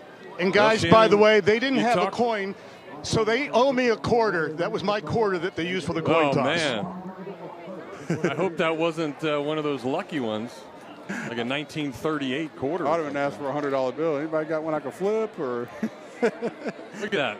Randy, man of many talents. Many talents. Yeah, Randy's kind of like a jack of all trades. He's like the Inspector Gadget of sideline reporters. Who carries change around anymore? I guess Randy does. Oh, my gosh. Don't age him. Well, thank you, Randy. If we would have been here probably another 30 more minutes looking for a quarter. And guess what? You said heads. They chose heads, and it won. Told you. Heads really never fails. I need to come up with some sort of catchy line for something like that. But, hey, here we are, Jeff. I mean, this is 10. And this both teams have shown in the second half what they've been able to do. Keenan Johnson able to run between the tackles, get chunks of yard, 5 and 6 yards. Hey, you're in the red zone. Matter of fact, you are in the deep red zone. So this is the time that both defenses need to show out who can play the better defense. This is what it comes down to. And ultimately, can you be great now? You've been through a game that's been hell, where you've been hot, you've been cramping, there's been injuries, there's been bad plays, there's been good plays, there's been ranges of emotion. Who are you now? All right, here we go. Curtis will take the snap, hand it off to Johnson, and there's the big fella. No chance whatsoever for Johnson to get through. 55 and 56. Those guys have been really good tonight as Brian and Carter do it once again. They do it once again, and, you know, they've made their share of plays tonight. We talk about Carter and who he is and what he does and how he's been double teamed for a lot of the night, but he's made his plays. He's had some disruption, but now he has to be as disruptive as possible as he's been in his entire high school career now. You heard our referee, Troy Newsom, during the coin toss explain the rules. 1st and 10, basically 1st and goal. You get 4 chances to get it into the end zone. Curtis will try to do it here on 2nd down. Rolls to his right, has a guy wide open, and that'll be a catch and tackled at the 1-yard line. Well, that is a great job by Hawthorne. Newberry almost forgot about the receiver going out there. Plenty of room and plenty of opportunity for Darian Bowie to make that catch. Yeah, let's see what happens here. I mean, you're on the 1-yard line. This should be a very, very easy play call if you're Hawthorne. Send number 9 up the middle, or send number 9 up the middle without the ball as a blocker and run number 12 right behind them. There's Adrian Curtis. There's no need to overthink this, right? No need to overthink this. 3rd and goal, 2 shots at this, right? You're not going to kick a field goal here. You got the studs up front, the hogs up front. You got the guys in the backfield. Just get yourself the touchdown. Johnson is to the right of Curtis. And Curtis is going to keep. He's going to try to get to the corner, and he's there. 2nd time tonight, Johnson has blocked for Curtis to get into the end zone, and that is a My 11 Sports touchdown to give Hawthorne the lead. Simple enough. Send them up. Now. Curtis is hurt. He took a shot on that hip. You know, they were coming around. They knew he was coming, so they were able to get a couple guys out there. He takes a shot kind of right on that hip, and still able to get in there, but if this thing gets extended, we know that Hawthorne has a backup freshman quarterback.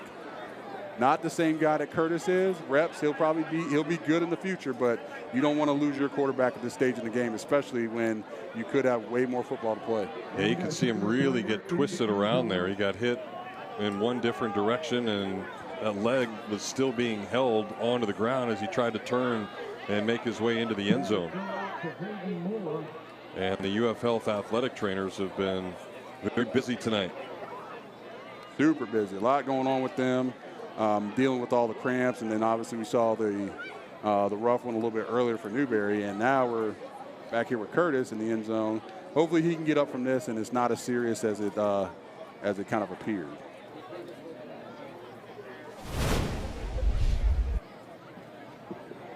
Let's take another look at it. You get the block there by Johnson as he tries to make his way into the end zone. McLeod is hanging on to him, and then he tries to turn, and that knee was planted into the ground. So, yeah, that cleat was stuck in that ground, and you saw that knee get twisted up, and you know, at least he's sitting up at this point. Hopefully, it's nothing serious. He's kind of writhing in pain. It's that left knee. I'm trying. Well, that is certainly not a good sight for Cornelius Ingram. And you just wonder if there's a major injury there.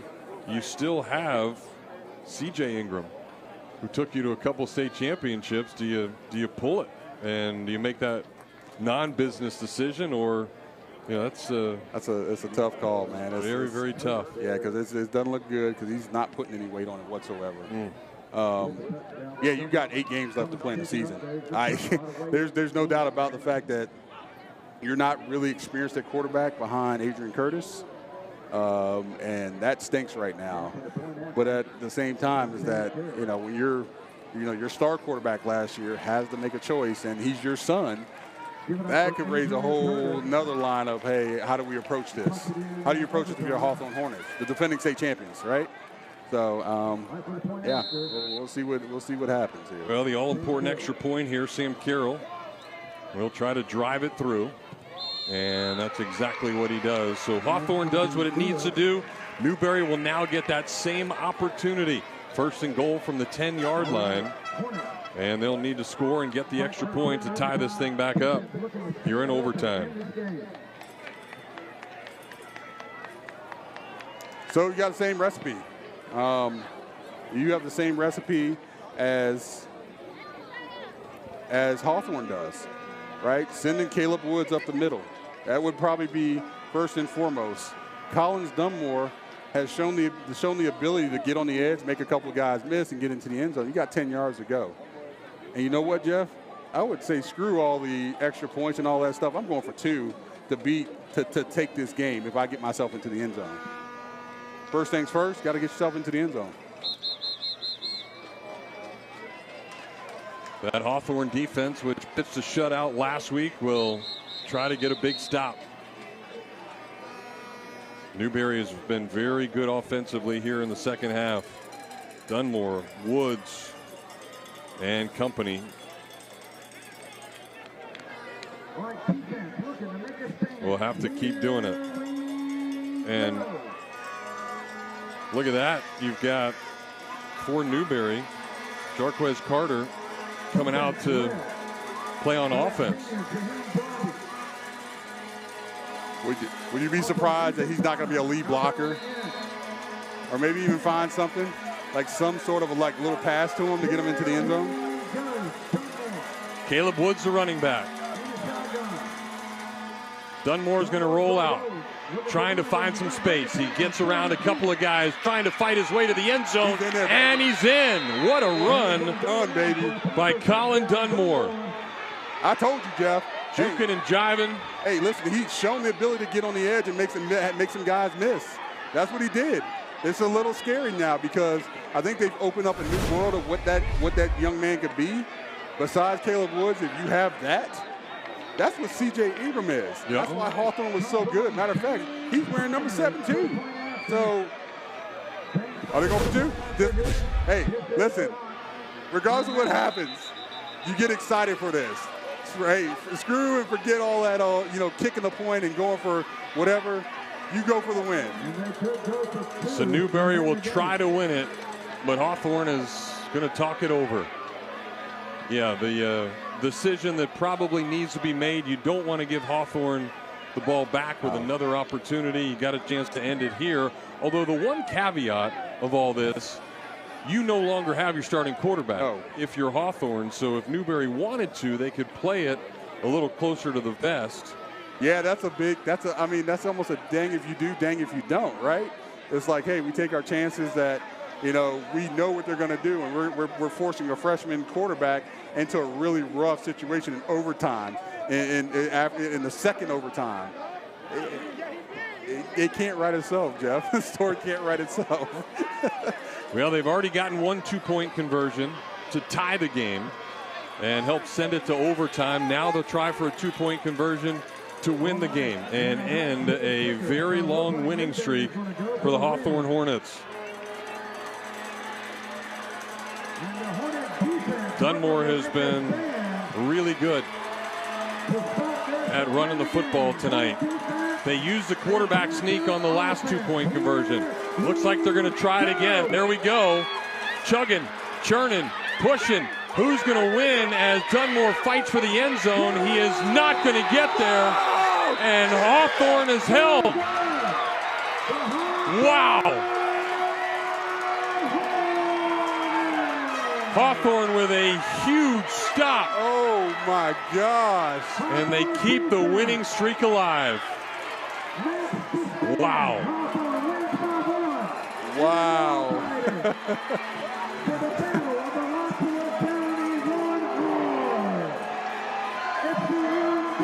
Unfreaking believable. 28-27 is your final score.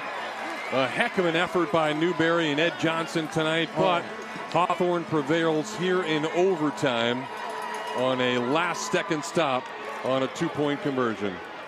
Oh, God, Jeff, my jaw's on the floor. I think everybody knew what was happening. I think everybody knew what was coming. And it was a testament of wills. Hey, we're going to get our best 11 behind a guy with the ball and have him push into the end zone versus the 11 that are trying to keep him out. Yeah, and I think, obviously it worked the last time, but you knew that Hawthorne was going to be ready for it this time. And you saw how good Dunmore has been in space and doing different things. So maybe it was one of those where you try to spread things out, let Dunmore do his thing and try to make his way into the end zone. Or maybe even fake it, right? Maybe even try to go to that formation, have him step in, and then roll it back out or throw it back out. Regardless of the fact hindsight's 2020, we could say, hey, we could have did this. Had it worked, we would have been making the praises, right? But it didn't. Hawthorne made the play when Hawthorne had to make the play. And now they can celebrate. We saw two really good football teams tonight, and they put everything on the line. So as both of these teams shake hands, give each a lot of credit. And the way this thing played out, Shannon, can almost guarantee that they're going to see each other in the postseason. I hope the hell so, Jeff, because I want to be there for it. I want to be front row, having on my gold and blue, and having on the other side an orange and black, because this was worth the price of admission. If you hadn't seen a football game, we talked about the game of the year, it was leader in the clubhouse, right? We saw a great game last week at Chiefland, them upsetting a great Williston team. It's nice to see this kind of game this week. If this is what we're in store for during the season, man, I'm excited, brother. Well, certainly Hawthorne is very excited and exciting now to see Adrian Curtis up and dancing around. Randy is down with our player of the game tonight. And I taught him those moves as well, too. All right, first of all, how's the leg? We're gonna see how it is in the morning. I'm ready to celebrate with my team, man. It was a hard-fought victory. I didn't play good in the first half. I really didn't play good in the second half, but we was able to rely on a victory. My O-line blocked for me. Defense came up big on the last play. I'm so proud of us and the work we put in, and I wouldn't rather do it with another group of team.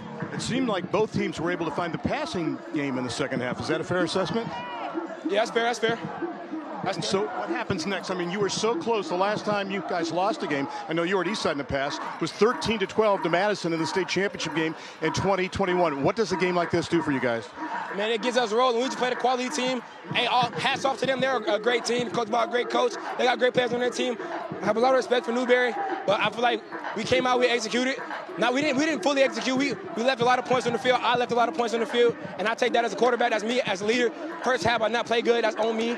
But we came out, we found a way to rely the victory. Our defense, they gave us a stop at the end, and, He's happy. Congratulations. One more move?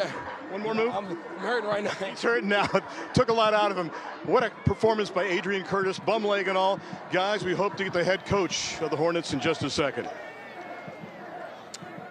All right, Randy, thank you. So that is tonight's Allen Law Firm player of the game. Allen Law, all in for you. Well, everybody was all into this game tonight. We'll come back and wrap things up from Hawthorne when we come back. Well, a classic tonight here in Hawthorne as the Hornets win it 28-27. Extend that really long winning streak, and it's certainly a happy group of Hornets down there. Let's go back down to the field with Randy and Team Hawthorne. Another check of the mass unit. Coach, you went down in this contest. How are you feeling right now? I'm doing pretty good. Love the way my guys fought back into the game. Right, I got a little dehydrated at halftime, and right, it says a lot about the type of kids I get to coach every day, and then right, these amazing guys who also coach with me with picking up all of the slack. So great team win against a tough opponent. Coach, on behalf of Allen Law Firm, we would like to present you, and also thanks to the folks over at My 11. Look out, everybody. Here, you ready? The Friday Night Rivals Championship Trophy!